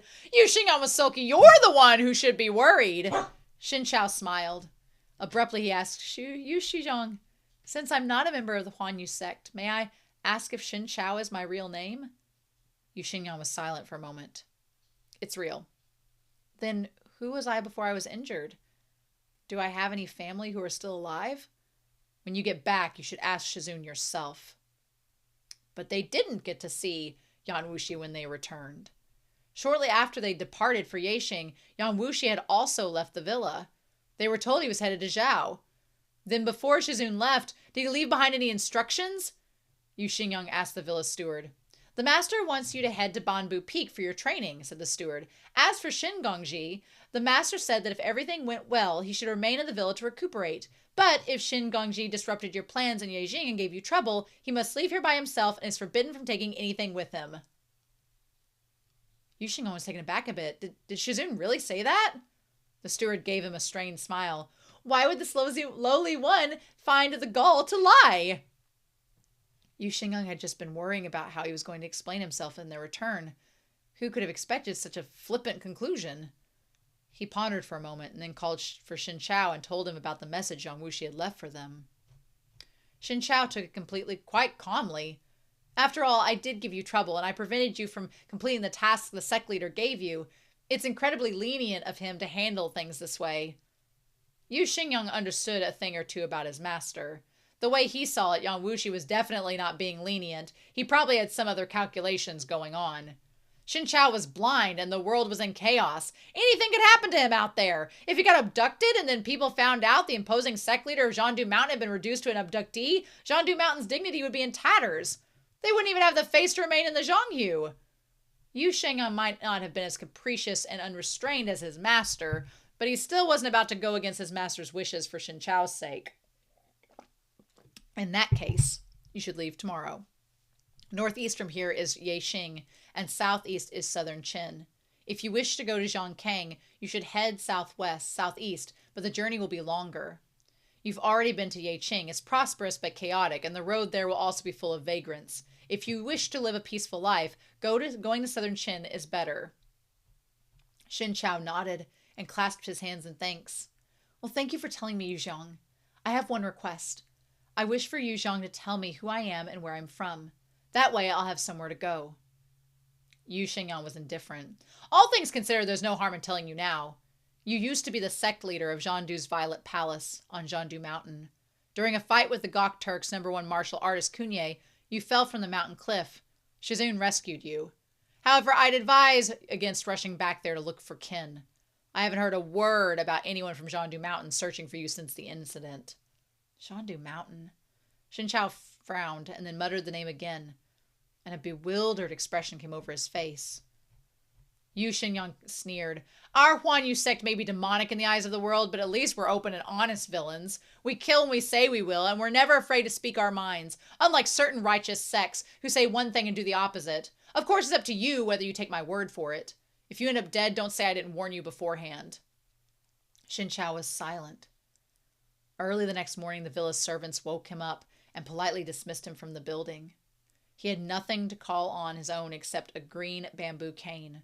Forget copper coins. He didn't even have a handful of food. Yu Shengyang was blatantly giving him zero leeway.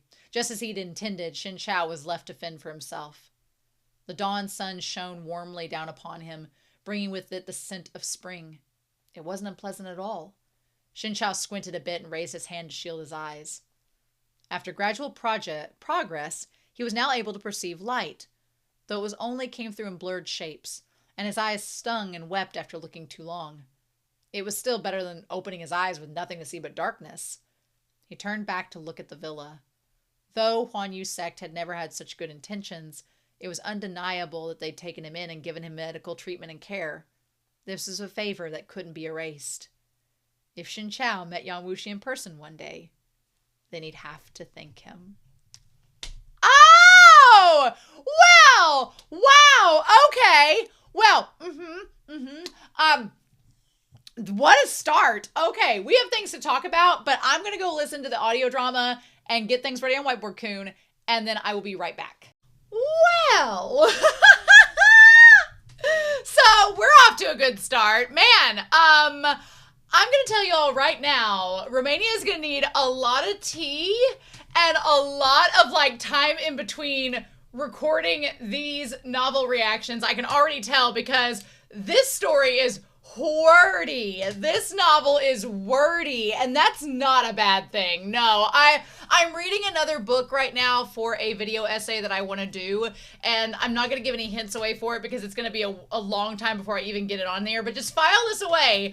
I'm going to bring up this story because in comparison to this, that stuff's like kindergarten fan fiction. This is so verbose, but it's done in a really effective way. I give a lot of kudos to the translator because the way that this is written is so beautiful. And I'm not usually, as a reader, I'm not usually somebody that like gets really into descriptive settings. I'm just not that person. Like, I'm very much character driven. I like dialogue. It's like usually if I'm reading like an older story that they spend so much time getting the setting built up, I'm like, okay, I get it. You're on a hill, you know? But in this, there really is some beautiful writing, some beautiful translation describing the peaks and all that. There's a lot of locations and a lot of people that are already getting set up in this. And I'm going to be honest, I had tried to take notes back when I was watching the Donghua, and I eventually just gave up. I'm like, well, they'll be important when they show up, or they're going to die. It'll be fine. So I'm not going to write down. I started writing down like places, and then I was like, no, I will spend hours just writing down on Whiteboard Coon just where we're happening at. So if something comes out, I will add to what I've already wrote on Whiteboard Coon, but we'll just go over it. It'll be fine. I do like the idea of Bamboo Peak as half step peak, and then you had Yinghui Peak, which is certain regret. So half steps and certain regrets. I like that. I feel like it's kind of previewing to the audience that you can't half-ass something. You've got to commit.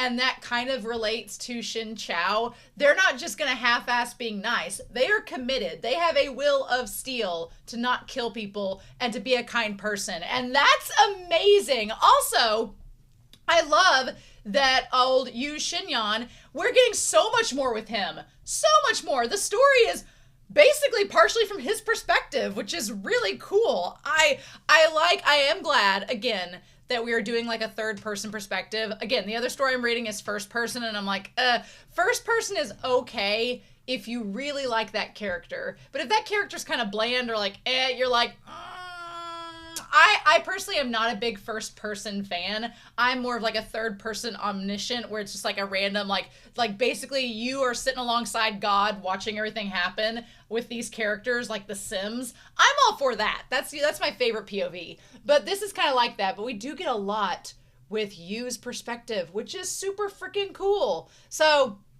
I want to go through this and kind of talk about it a little bit. Also, I get how the Donghua had to set this up. I get it. I get the Donghua couldn't just maybe spend a lot of exposition time to set up the fact of Yang Wushi's like his seclusion and everything. But in comparison, I really like how this is set up, because in the Donghua, they're just walking around and then, oh, a body. Here, there's a lot more explanation as to why. So we find out, again, that Yang Wushi's been in seclusion for 10 years. He lost to this Yu Wang guy, lost to him, and now he's dead. So I kind of feel bad for Yang Wushi, because not only is the person Yang Wushi admired the most as a fighter, Qi Fengge, dead, but also the person that defeated him, that he would probably like to rival again and battle against, he's dead too. So Yang Wushi comes out of 10 years of seclusion and is like, well, I guess there's nobody to fight. So what do I do with all my pent up frustration that I've spent a decade trying to get stronger to face? What do we do with that? So I like that we're getting a lot of this story from old Yu Shengyang's perspective. I love that. I want to make sure I get his name right too. And I want to make sure I get Yu's name right, because we really go a little bit before we even dive into who they are. Shengyan. I'm missing the G. Shengyan. There we go. For some reason, his name is hard for me to remember. I have no clue why, but Shengyan. Yu Shengyang. So 20 years ago, Qi Fengge defeated Hulugu on Bamboo Peak. So what's interesting is the Donghua makes it seem like Xin Chao was ganged up upon, whereas the novel is like, no, they went to go face each other, and then we all know what happened with the poison. I'm assuming we'll get more with the novel, but we know what happened, but it was basically like a repeat of that matchup, except that Kunye walked in knowing that Xin Chao was going to get poisoned. So there's a difference there. But the fact that Hulugu is not dead, that Qi Fengge did not kill him, and now Xin Chao is like kind of reliving his master's mission, that's really cool. I like that little twist. It also makes the twist in the Donghua a little more believable. I'm like, how is he still alive? It's like the meme with the astronaut. Hulugu was alive this whole time. He wasn't dead, never was, you know? So I really like that. But yeah, so we basically have Yang Wushi setting up that he is disappointed in Yu Shengyan and how he's only on the 4th stage of Phoenix Descending. We need to get to the 5th stage, which internally I'm like, no, we really don't. For what we know is going to happen to Yan Wuxi later on with that. So what? But yeah, so basically Yan Wuxi is chiding Yu Shengyan because he's not up to snuff yet. He's like, as soon as we're done on this leisurely stroll, which is actually a training exercise, as soon as we're done with this training exercise, you're going to come out here to this area where the terrain is a little bit unstable. There's lots of things that can help you train, and you're going to sit here until you get to level 5. And Yu Shengyan's like, okay, I mean, you just came out of seclusion for a decade, but I guess I'll go train immediately. Also, we find out that there are 2 disciples. Yu Shengyan is just the precocious one that's always around, and we find out he's 20 years old, so that's fun. I was picturing him being like 16, but 20 makes a lot of sense. And then we find out there is another disciple that we'll get his name. I think it's Bei. We'll get his full name here in a second when I get to it in the text. But yeah, so they talk about Qi Fengge, and Yan Wuxi definitely seems to admire Qi Fengge and misses him.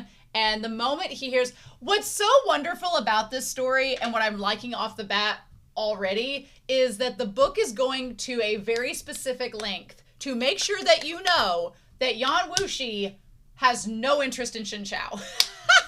They're going through every length to be like, Yan Wuxi doesn't care about him. Yan Wuxi doesn't consider him anything. Yan Wuxi is just using him as a toy. Yan Wuxi is just trying to, like, corrupt this young man's pure mind as a joke, as a trolling thing. He in no way, in shape or form, is in love with Xin Chao, which is going to make those developing feelings later on all the more interesting. Because I'll be honest, I will be honest, all of MXTX's stories, it's like love at first sight. They're like already booking the honeymoon and they've known each other for 5 seconds.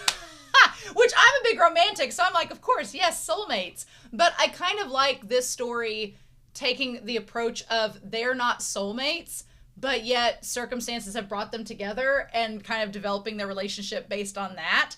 I'm a big fan of that. I think that's fascinating. I'm all here for it. Yes, please.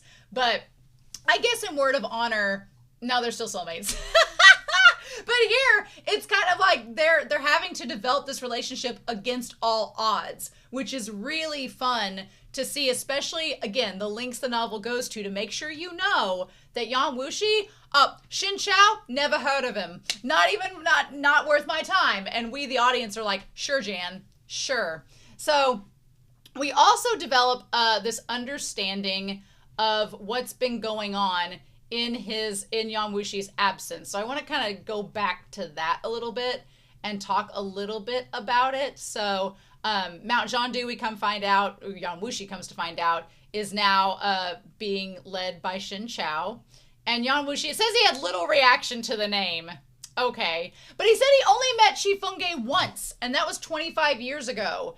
And so back then, Xin Chao was only just accepted as a disciple. So let's say that Xin Chao, we know that Yu Shengyan joined at 7 years old, and he's been there for 13 years in the demon sect. So let's assume, let's just take a rough estimate and say, let's say Xin Chao was 5. Let's just say he was 5. Even if he was 5 when Yan Wuxi saw him all that time ago, he would be 30 now. So we're to assume that Xin Chao is probably in his 30s, early 30s if that, early to mid 30s. I'm okay with this. I'm fine with this. I'm down for that. But now he's dead. So we also come to find out a little bit about what's been happening the last 10 years since Qi Fengge's death. So we learn about the top 10. The top 3 are Yi Pichen, Yu Ting of Zhou, and Ru Yang Kuhei, which we definitely know from the Donghua. I like they each represent a different religious sect of the area. So one is representing Taoism, one's representing Buddhism, and one is Confucianism, which is Ru Yan's representing Confucianism. I think that's really cool. I like it. Adds a little bit of variety, a little bit of layering to the world, which I like. We also find out that Gao Wei became the emperor of Qi, where they're at now. He's also very extravagant and not a very good emperor. And there's been rumors that Yu Wenyang, who is Zhou's emperor, is plotting to attack Qi, which is going to make sense with all of Yan Wuxi's plotting and conspiracies down the road. So that's something we should keep track of. And then we also know with the top 10, obviously Shin Chao was part of the top 10, but he was a recluse, so he wasn't really testing himself. After he gets defeated by Kunye, Kunye takes the spot in the top 10, though some said that Hugh Lugu could have been a possibility of being in the top 10 if he came out of hiding enough. And Kosa Sage is somebody, I don't think we've met Kosa Sage in the book. In the Donghua, I don't think we've met Kosa Sage. So there's somebody from Tuyahun that could be in the top as well. So these are all characters they're just sprinkling throughout, mentioning them now. We'll see them later. There's a lot of characters in this book, and I'm like, girl, you can't be throwing out all these names. But yeah, so Yu Shengyan really wanted to see Kunye versus Shin Chao, which is another reason why they're hustling to get to this location, only to have literally Shin Chao fall right into their lap, right? Yang Wuxi, of course, was not interested in such things, right? So we get a lot of backstory on Yu Shengyan, which I'm so excited about. What I also like is that Yu Shengyan, he comes across very amiable, very likable, and I like him a lot as a character. And then as you get into his interactions with Shin Chao, you start to see how he is from a demon sect. There is a selfish nature to him, and he kind of has like a delinquent vibe. He's not full on conniving and, you know, malicious like Yang Wuxi can be at times, but he very much is like out for himself, and he's like, oh, well, he told me to kill this person, so I'm going to do it. And Shin Chao's like, but should we? But I like that angle with Yu Shengyan. I like that this story is exploring the sect and giving us more with him. I felt like Yu was kind of absent a lot from the Donghua, except for certain parts. So to already get all that we have with him, loving it so much. So we also find out a few things, some terminology that the Donghua does not necessarily make as clear that we need to kind of sort out. So the Feng Lin scriptures, we know that the Huanye sect is part of the sect that is over this type of cultivation, which is for the phoenix descending. That's basically putting them under the same umbrella.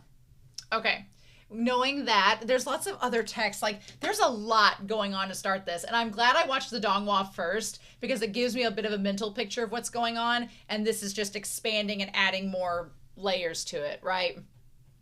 So then we end up having, like, Yu Shengyan kind of like tests himself against Yang Wuxi, and he tries his most powerful attack, and Yang Wuxi stops it with one finger, which felt very Dragon Ball Z, but I was here for it. And then that's when, from above, that's when Shin Chao dropped upon them, right? And he's like, let's go take a look. And then they discover that it's him. Now, the way it's described in the novel, Shin Chao, I felt like in the Donghua, they're like, oh, he fell from the cliff, but he's okay. A couple days, he's going to wake up and we're going to start the story. Here, no, he broke like almost every bone in his body. And the description of the gash on the back of his head where you could see the skull through it. What? No. Like, the description was so crazy. And basically they take Shin Chao back like we did in the Donghua, but he was there for 12 days until he healed up enough to walk around and get to moving. And that's when he officially meets Yang Wuxi. So yeah, I also liked that, you know, he was like, Chi Fengge's abilities were the best in the world. Shin Chao was his personal disciple, and he rose to lead Mount Zhandu. How could he lose so completely? Now, even though Yang Wuxi does not give much away, there is a part of me at this moment in the story, the end of chapter 1, that I'm like, okay, I feel like Yang Wuxi, knowing what we know from the Donghua, he realized something was up with what happened, and he's like, well, none of this actually tracks. He's like, but let's go ahead and bring him back. He's a special case. But I feel like even behind the surface in this moment, Yang Wuxi was realizing something was going on behind the scenes. And even though the novel will make you know, it will have you know, thank you very much, he has no interest in Shin Chao, where it's just a plaything, it's nothing personal, no. Behind the scenes, I'm wondering if in that moment he recognized something was wrong and up, and he's like, bring him back. Give him the pill and bring him back. So yeah, something was up. He just didn't want us to know. And I need to get the physical copy. I have the physical copy that Be Happy sent me. I need to get it out and compare these photos, but I'm assuming they're the same. I'll double check, and if they are different, then I'll talk about it with part 2. But I'll try to have part 2, the physical book, here beside me. I just forgot to go grab it, and it's in the other space. So yeah, but interesting. So yeah, as of right now, Yang Wuxi is only interested in finding a rival, someone that he can fight against. And now that Qi Fengge and the man that defeated him are dead, what else can we do? Right? Take out the Pill of Great Revival and give it to him.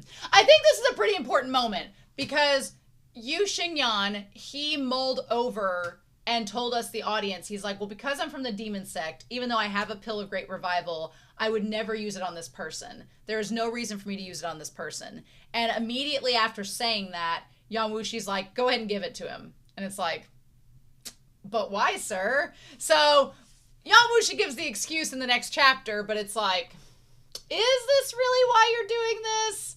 Is it really? So we establish a couple of things. One, Yang Wuxi is bougie, has lots of money, and he has like his own little spare villa here, a spare villa there. He's got timeshares here. He's rolling in the dough here. He has like public servants here. Yang Wuxi's got it all going on. Even in his absence, it's like Yu Shengyan had like a private like timeshare he could go to anywhere he wants to in the entire kingdom, which is crazy. And he's like, why do you think I should not save Xin Chao? And, you know, Yu Shengyan brings up, he's like on the verge of death. What is the point? And then Yang Wuxi establishes his MO. Yang Wuxi does not believe. I'm very curious in the one time he met Qi Fengge, what kind of experience that was, because he seems very, for having only met this man one time in his life, he's very affected by what that experience was. Like, you could tell it was an experience that has, like, changed his core being. But we don't exactly know to what extent. What he does do is say, essentially, that all people are evil in nature. He's like, we're just, you know, attributing to our own, you know, base desires. What's wrong with that? And he's like, once Xin Chao wakes up and sees that he's been betrayed, he's like, I want Xin Chao to know that everyone in the world is essentially evil. I wonder if Yang Wuxi had faced Qi Fengge and told Qi Fengge, he's like, why didn't you kill me? And Qi Fengge's like, I don't kill people. And that just rubbed Yang Wuxi the wrong way for years and years and years. And now that he's seeing Xin Chao is in the same boat, he's like, and wants to change that. So that's an interesting thing to kind of take into consideration with it. I don't know. But yeah, also, I do think he also wants to try to figure out what exactly is going on, and it's piqued his curiosity now that he's, you know, woke up. He's like, he's his disciple. Even if Kunye did defeat him, how could it have been such a crushing defeat? Like, he clearly has some, like, questions concerning this and wants to get answers to them. So, Yang Wuxi's in a great mood. He's in a wonderful mood now that he's found somebody they can possibly corrupt, now that he's back and things are getting lively again. And he goes into this big tangent about how the greater one's prestige and authority, the less they can withstand such a blow. His heart and mind will certainly break, and when they do, I'll take him under my wing. Which is, you know, a little bit creepy in a way, where he's like, I'll take him under my wing once his mind is broken and cultivate him to be a demon sect member. And it's like, yeah, let's see how that works out for you. But he's like, wouldn't it be terribly interesting? And Yu Xingyan's like, okay. He's like, what am I to you? Like, what is this? What's going on? And then if he wakes up and he's not of use to Yang Wuxi, he's like, well, then bury him alive. Don't care. So, yeah, we'll see how that goes. I do think that they bring up a pretty good point here, because the demon sect gets a bad reputation in the story, but Yu Shengyan brings up, he's like, is it worse that we are just acting as based on our desires from the get-go and being very transparent and open about that? Or should we be like a lot of these other sects where they're fake and they're putting on this self-righteous veneer of, oh, we're holier than thou, don't you know? But in reality, they're very corrupt and doing just essentially the same things that they're doing, but it's hidden behind this veil of hypocrisy. And Yu Shengyan's like, why should we be hypocrites? Let's just be who we say we are and not, try to hide behind any kind of prestige like these other sects are doing. And I'm not advocating they murder an entire family like Yan Wuxi tells him. However, I do think there is something kind of admirable in the fact that they're like, we're not going to be self-righteous and hypocrites. We're just going to tell it like it is. And I'm like, I kind of respect that. I don't agree with it in a lot of ways, but I respect it. So yeah, I also love the way the author uses the sneer verb, because Yan Wuxi and Yu Shengyan sneer quite a bit because they're just like, what are you doing? It's great. Love it. So they're like, why would he suffer such a terrible defeat? So 10 years ago, we find out that Yan Wuxi battled this guy, Kui Yunwei. How do you say that? I feel like I'm saying it wrong. The C has a different, what is the C in Mandarin? How does it sound in English? Okay. It's, like sui, like hats or bits or cats. Yeah, not kui, it's sui. Okay, thank you. Thank you, internet. So Sui Yu Wang. Okay, I'm sure everybody watching is like, get it right, girl. So Sui Yu Wang, although he'd suffered injuries and defeat, he hadn't escaped unscathed either. Okay, so my question is, Sui and Chi, how did they die? We don't know yet as readers. This is a rhetorical question. I'm not expecting anybody in the comments to answer, but how did they die? Like they suddenly weren't there, and it's like, what happened? We don't know. We don't know as the audience. We are not given privy knowledge about what has happened to them and where they have gone. So we don't know. I'm assuming we're going to learn how they died, but not important right now. It's just weird that they were so powerful and then within 10 years they were gone. So I don't know. Did a flood come through? I don't know. We'll find out. So we also find out that Yu Shengyan, while Yan Wuxi was asleep, he fought Sang Zhijing. And I was like, you fought him? Crazy Joker man? That's wild. So we find out that he did that. We also find out that Song Zhijing has been with old Juju. I, from the Donghua, would not have expected that. But apparently in the novel they are. They're a pretty big item. I'm like, they do not look like they would be a compatible couple at all. So we talk a little bit about Yan Wuxi going into seclusion and beyond Yan Mi. Okay, not Bei. So the other disciple that we know of is Beyond Yan Mei. He is the other disciple of Yan Wuxi that we find out.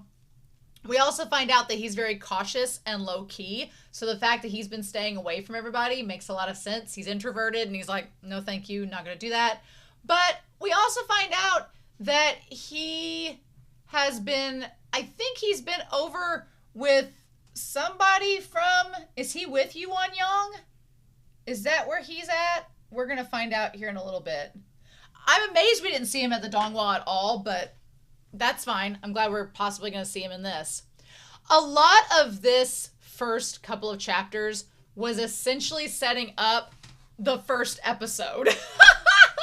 This entire giant verbose set of chapters was literally setting up episode 1, which is, but I feel like episode 1 is a little bit different because in episode 1, we already had a confrontation. Like, I think the Donghua, unless we see it next episode, maybe we'll get it in the next couple of chapters. But I feel like in episode 1 or 2 of the Donghua, we had Yu Shengyan and Xin Chao went to go find Xiaolin, the guy they've been sent to murder, and his family. We found out that the mansion was empty, but then they found them hiding in like the tree or the cavern. They found them hiding and then brought them out. And that's when Yan Wuxi showed up and Xin Chao confronted him. and kept him from killing them. Like, that happened in the episode. But in here, that is not what happened at all. And it makes me think the Dongwa was getting a little bit more, like, shippy than the novel was. Because in here, what happened in... I'm going to erase this episode 2 here. What happened in the novel is that we get Shin Chao and Yan Shenyan. They both show up to get the family. We get the same betrayal explained by Shin Chao that Yu is baffled by. And then when they go to, they're just gone. There is no hiding in the tree. There's no like flushing them out. The family is just gone. And Yu Shenyan is like, what the fudge? So they go back to the villa to report back in to Yan Wuxi, and Yu Shenyan's terrified. And he's already gone, off doing his own thing. And he basically says, okay, Yu Shenyan, your punishment is to go train if you didn't get the mission done. And then Shin Chao, if you didn't get the mission done, it's like, get out. You're not welcome here. And I'm kind of with Yu Shenyan on the surface. It's like, but we went to this big trouble to say we were going to toy with him and everything, so why let him go? Unless he's going to follow him around and stalk him, which we might find out next episode or next set of chapters, right? So, interesting. Very interesting. So yeah, we also find out that Yan Wuxi does not take ugly disciples. Everybody has to look good. So Shin Chao passed. He could be a disciple because he's pretty. Yu Shenyan is pretty, so he passed too. I'm assuming Bian Yan Mei is pretty because he's one of his disciples. So we have no uggos in the demon sect, as it were. Only clear skin from here. But yeah, so I liked the way that they set up Shin Chao, like, getting better, and the fact that immediately... What's interesting is Shin Chao kind of, you know, he acts all innocent and, like, to get to know everything that's going on, but then as we get to where he betrays Yu Shenyan and helps the family escape, you kind of find out that, yeah, Shin Chao is innocent, but he's smarter than he looks, and he plays around and is just like, oh, poor blind me, while he's figuring out what's going on, and then he takes matters into his own hands. He's smarter than he looks, and Yu Shenyan was not expecting that. That was so much fun. I loved watching him crash out, being like, what do you mean you let him go? And Shin Chao's like, well, I kind of had to, and he's like, no! Like, I thought I would be sad to not see Shin Chao and Yan Wuxi interact so much like we see in the Donghua right off the bat, but to be honest, I really like him and Yu Shenyan's interactions. I really like how they're playing off each other. And, you know, it's also kind of refreshing that since Yan Wuxi and Shin Chao aren't like love at first sight necessarily, then it gives us, the audience, a chance to get to know Shin Chao better. It gives us more mystery around Yan Wuxi, and it builds it up to where you want to see those two interact. But since you're being deprived of it, it like makes that hunger for those moments even greater, which is intentional on the author's part. I feel like the author is very intentional in that. So, yes. But yeah. So, he fakes amnesia. Well, he does have amnesia to the point where he didn't remember his name, but he does, like, roll along with the amnesia enough to, like, kind of hear what's going on. And he's like, it doesn't make sense that I was a member of your sect. You all didn't treat me like that. Like, Shin Chao's smart. He figured it out and, like, was able to deduce a lot of things, even with the little knowledge that he had. Right? I also love the descriptions they have for all of them, like the way they describe their faces and everything. Yu Shenyan convincing Shin Chao that he's his, like, Shidi is... That was one of my favorite parts of this chapter set, too, is when Yan Wuxi's like, Shidi? and Yu Shenyan's like, roll with it. Let me have this. I'm the baby brother. Let me have this, damn it. It was so funny. I loved it. But yeah, so... They finally get to go and see Yan Wuxi to get their mission. But before that, we get an explanation about lots of different characters, like the Yuan Hu, who's in control of Zhou, the Gao clan of Qi with the emperor that's not very good at his job. The Qin dynasty is in the south, led by the Lin Qin Academy, which is Kunmei. So yeah, we established that this is in the south, is where this academy is, led by him. And again, the whole thing about Taoism and Buddhism is so interesting, the way that it's shifted throughout the story already. So it's fascinating to read about. And then we find out that Yan Wuxi before he had gone in seclusion, served as an official in Zhou under another identity as the assistant to the Duke of Lu, Yuan Yang. So yeah, that makes sense why Bian's with him right now. So Yuan Yang, who is planning to attack Qi, this emperor used to have Yan Wuxi as serving as the Duke of Lu, which is interesting, before he went into seclusion. And so now that he'd reemerged, he'd have to make a trip to Zhao and pay a visit to Yuan Yang, who ascended to emperor after seizing the authority back from Yuan Hu. So he became the emperor after Yuan Hu was dethroned. Okay, so we found that. And so we also find out Yuan Yang prohibits Buddhism and Taoism and has also denied Confucianism. He's just not interested in any of this. Not interested in any of this. And so Huan Yu had courted Yuan Yang with their support, and Yuan Yang came to need the sect to maintain his rule. Okay. So what's crazy is after he went and met with Yuan Yang about everything, and then he went and defeated Cunye just off screen. Off screen went and defeated Cunye, because why not? He went and defeated Cunye off screen. We don't get to see it. And so the match ended. Yang Wuxi's moniker, the Demon Lord, resurfaced. So because of his defeat with Cunye, he's reknown as the Demon Lord. Everybody knows he's back now. Guess who's back? Back again. Yang Wuxi's back. Tell a friend. Yeah, you know, that's all going down. So, and the rumors abounded that a terrifying powerhouse had emerged to fill the void left by Sui Yuang. Okay, so I feel like it's interesting to note that Yan Wuxi, who has no interest in Xin Xiao, by the way, just so you know, no interest in Xin Xiao, no interest in him whatsoever, went across country out of his way to go and face Cunye, who no interest again, but just to face him to compare and see why Xin Xiao, who he has no interest in, how he was defeated, and was like, something doesn't feel right. But not that he cares, not that he's concerned, not that anything matters to him about Xin Xiao. Don't let that fool you, not at all. Then, more importantly, he learned about the whereabouts of one of the Zhuyang strategy scrolls. So, we have this legend that 50 years ago, so 25 years before Yan Wuxi met Qi Fengge, there was the Deng Jin instructions. They were given to him, a book containing 4 parts. Getting into lots of math here.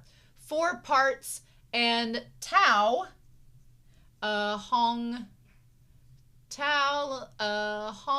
Jing took those 4 parts and made 3 of them into the Deng Jin concealed instructions. So the big 3 parts, he's like, I'll just put together into this anthology. But the 4th part, if you can believe it, the 4th part was split into 5 volumes that we know as the Celerity, but they are called the Zhuyang strategy. So essentially you have, let's see, you have these 4 parts of this instructions. 3 become the Dengjin, and then the 4th part is 1, 2, 3, 4, 5, split into 5 parts. The most abstract and important of the Dengjin is split into the 5 parts because it's so important. And we find out where some of the pieces went to. So Yan Wuxi years ago, as we come to find out, Yan Wuxi found a Celerity volume at Zhou while he was working for Yuan Yang. So that makes sense. He found a part there, and then we know that there's a part in the Tianti sect. We know there's a part there. And then there's another one that was with Zhandu, which is the one that was taught to Xin Xiao. So Yan Wuxi got taught one, Xin Xiao's got taught one. There's the one in Tianti. And then the last 2 are a mystery until he finds out that Cunye apparently has a volume. And then the other final volume is a mystery. Okay. And I like the fact that they established that just glancing at one of the volumes will give you all this information. Just like glancing at it will instantly give you information. You don't have to do much with it, right? It'll immediately help you. And so he figures out Kunye's been rising up the ranks because he's had access to one of these volumes and he's helping himself with it, which has Yang Wushi's interest piqued. He wants to figure out where's the other volumes and find them for himself. I do like the way, of course, Yang Wushi's like up on top of he's always on top of a roof of a building or an archway overlooking everything. I like the way that Kunye's drawn. I love his braids. I love the headband and the braids. The illustration looks really nice. Like the fur coat. And he's got his sword. Love it. Nicely done. But yeah.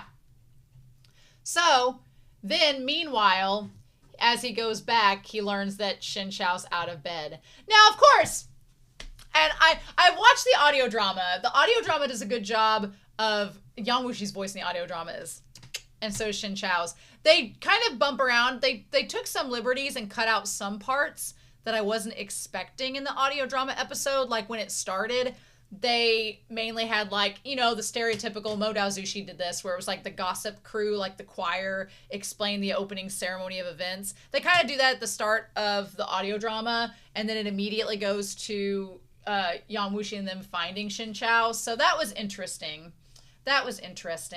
But I do feel like the audio drama so far in this first episode has done a good job of kind of laying the ground floor with our characters here. So I'm gonna be curious to see where it goes to from here. But yeah, so Yang Wushi immediately just checks all of Shin Chao's meridians, figures out that there's still some chi left inside of him, and then he's like, okay, here's what we're gonna do. We're gonna send him on a path. We're gonna give him a mission. You're gonna go kill this family, and Shin Chao's gonna kill this family. And then the reason why he's doing it is so crazy. He's like, oh yeah. He's like, I'm going to go have Shin Chao kill these women and children. And then the blood's going to be on his hands. And when he gets his memories back, he's going to be so traumatized. It'll be wonderful. Mwahahaha. Trolling. And Yu Xingyan's like, okay, that seems a bit excessive, but okay. Yang Wushi's, he seems to have motives, but I'm like, does he have motives? Is he telling us all of his motives? He's keeping a lot close to the vest. I'm very interested to see where this goes novel-wise. But yeah, so I like chapter 4, getting to know the beauty. I also like the idea that Yu Xingyan, our bisexual king, is attracted to Shin Chao, but he just doesn't see Shin Chao reciprocating anything. So he's like, I'm going to go to a brothel. Bye. While we're in town. Have fun. Get your medicine. Go to the pharmacy. I like the idea that Yu Xingyan is a romantic, and I like the fact that he did think Shin Chao was attractive, but he didn't pursue it, which probably a good thing, because if Yang Wushi had found out he'd pursued it, then that would not have ended well for him. So we find out Yan Jiwen is the Heiwan sect member that's being targeted, and the Donghua did explain this. In the Donghua, I remember that Yu Xingyan and Shin Chao were in the carriage together, and Yu Xingyan was explaining what Shin Chao needed to do, and Shin Chao was like, okay. Now, throughout all of this, we do not see Yang Wushi at all. The book does not make it known that he's been following Shin Chao and looking around and looking at him. The Donghua let you know that Yang Wushi was following him around. So, is that Donghua exclusive? Or are we going to find out that Yang Wushi has been following around? We just didn't know because our perspective was on Yu Xingyan and Shin Chao. We'll have to wait and see on that. But again, I really like that it keeps Yang Wushi a little bit more of a mystery. And again, makes it seem like he doesn't care at all, which we all know better. So, Shin Chao learns a little bit about the 3 sects. And we find out that the Fajing sect, which is the 3rd sect besides Huan He and Huan Ye, or Heihuan and Huan Ye, the Fajing sect, they're just kind of scattered all over the place, and they don't really have much of a presence. The Huan Ye sect is kind of scattered too, but they have at least Yang Wushi leading the helm now. Heihuan, they're like sticking together, thick as thieves, and they're the ones causing the most trouble. So yeah, and he's like, you know, it's worth strolling around, especially the pleasure district. But then he says, Yu Shengyan was only in his early 20s, but he was a real romantic. And he's like, at the moment, he was in high spirits and was about to go on chatting, but then he considered Shin Chao's condition. Even if the mood struck, the man wouldn't have the strength to perform. So, okay, I was a little misinterpreting this in the reaction. So Yu Shengyan was about to be like, hey, let's go to a brothel and go get with some girls. And then he realized that Shin Chao can't see and is like on the verge of death still. And he was like, actually, you probably can't get it up, so let's not do that. At least he's being considerate. At least he's being considerate, right? Right? So he's like, you'll have plenty of opportunities to experience it in the future. Little do you know. So we find out that Yan Wuxi has an alias. He is also a wealthy merchant who goes by the last name Ji. Wealthy merchant persona. And like he has all the Ji residents. He has like villas everywhere. Yan Wuxi is just like the rich billionaire that the girl's gonna hook up with, or the guy's gonna hook up with. In this case, the guy's gonna hook up with. So I'm very intrigued to see where this goes. 50 Shades of Yan Wuxi. So once he's feeling better, Shin Chao, like I liked the pharmacy visit where he meets the one daughter that like the Han Ying. She's like the daughter of the palace attendant of Qi, Han Feng. And so she's kind of like, one thing that's really interesting about this is that she is looked down upon because everybody thinks she's snooty and snobby and is not a nice person. But Shin Chao is like the one person who's kind to her. And Yu Xingyan's like, why would you do that? Everybody hates her. And Shin Chao's like, I don't. And it's a nice precursor and good foreshadowing for the callback when everybody's like, Yan Wuxi's an asshole. Why would you love him? And Shin Chao's like, can't help it. Like, it's a nice little callback that and foreshadowing to what that moment later on is going to be with Yan Wuxi. Nice. Love it. But also the fact that he was so smart in the moment and thought to get that little piece of root to go give to the man to give him a heads up. Shin Chao is, I love that we get the little tiny, like little blips and glimpses into Shin Chao's actual personality in this. It's so good. So then chapter 5 is Separate Ways. I thought of the Foreigner song. And it basically is, it's similar to the Donghua episode where Yu Xingyan's like, where is Yan Jiwen? And he just escapes. He escapes because Shin Chao gave him the heads up. I freaking love like Yu Xingyan's freak out being like, what are you doing? Why were you doing this? And Shin Chao was like, well, it was a nice thing to do. And he's like, that was so good. Love that. That was fantastic. I just loved him crashing out over it. And he's like, the truth is I'm not in this sect, am I? Again, the Donghua makes a lot of this conversation with him and Yan Wuxi, which I get. You only have 16 episodes. You need to establish him and Yan Wuxi's relationship, like, right off the bat. But I kind of like that it's him and Yu Xingyan having this conversation. I like that Yu Xingyan, who's the... Yan Wuxi would not have settled for this. He's not in the right mindset to be in love with Shin Chao yet, so he would not have handled any of this. Whereas Yu Xingyan's just like, but what are we going to do? Well, and he won't kill Shin Chao because he knows Yan Wuxi wouldn't want that. So I think it makes for a more engaging conversation, and it allows Shin Chao to kind of like, you know, flex his Care Bear stare to Yu Xingyan of all people first. So they end up going back to the villa. And he's like, you can just ask Shizun yourself about your family and all this. When we get back, you're just going to be in trouble. And just you wait. Nah. And then they get back, and he's not there. Which is like, oh. And so it says, the master wants you to head to Banbu Peak for your training. He's like, he says, as for Shin Gongji, the master said if everything went well, then he should remain in the villa to recuperate. But if he disrupted the plans, then he has to leave and is forbidden from taking anything with him. That makes more sense why he didn't take the sword. Because in the Donghua, I thought, why did Shin Chao not take the sword with him? Did he not know? Did they not give it to him? But no, he was told to just leave. Like, take nothing with you and just go. And Yu Xingyan's like, well, that's all he said? And this, I love the steward is like, you think I got the guts to lie, friend? No, that's what they said. And he's like, oh, okay, that's very flippant and anticlimactic, which immediately throws red flags because why would Yan Wuxi go through the trouble of healing him for this trolling. And then when he fails the first mission, he's like, never mind, bye. Which I guess is supposed to make him seem flippant and uncaring, but yes, Yang Wuxi doesn't care. Not at all. Not at all to this man. And Xin Chao's like, well, it's fine. I'll just leave. So he heads out. Yu Xingyan's like, maybe you should just leave tomorrow. North of here is Yecheng, and southeast is southern Qin. If you want to go to Jiangkong, you should head southeast, but the journey is longer. You've already been to Yecheng. It's prosperous but chaotic. If you want to live a peaceful life, go to southern Qin. And so he's like, well, I want you to tell me who I am and where I'm from, and that way I'll have somewhere to go. And at this point, I like that Yu Xingyan's like, well, Yang Wuxi's turned you loose. I don't see any point in keeping you around, so sure, I'll tell you all the things. And he basically spills who he is and what happened to him. So yeah, the next morning, the servants wake up and they dismiss him from the building. All he had was a green bamboo cane. No money to his name at all.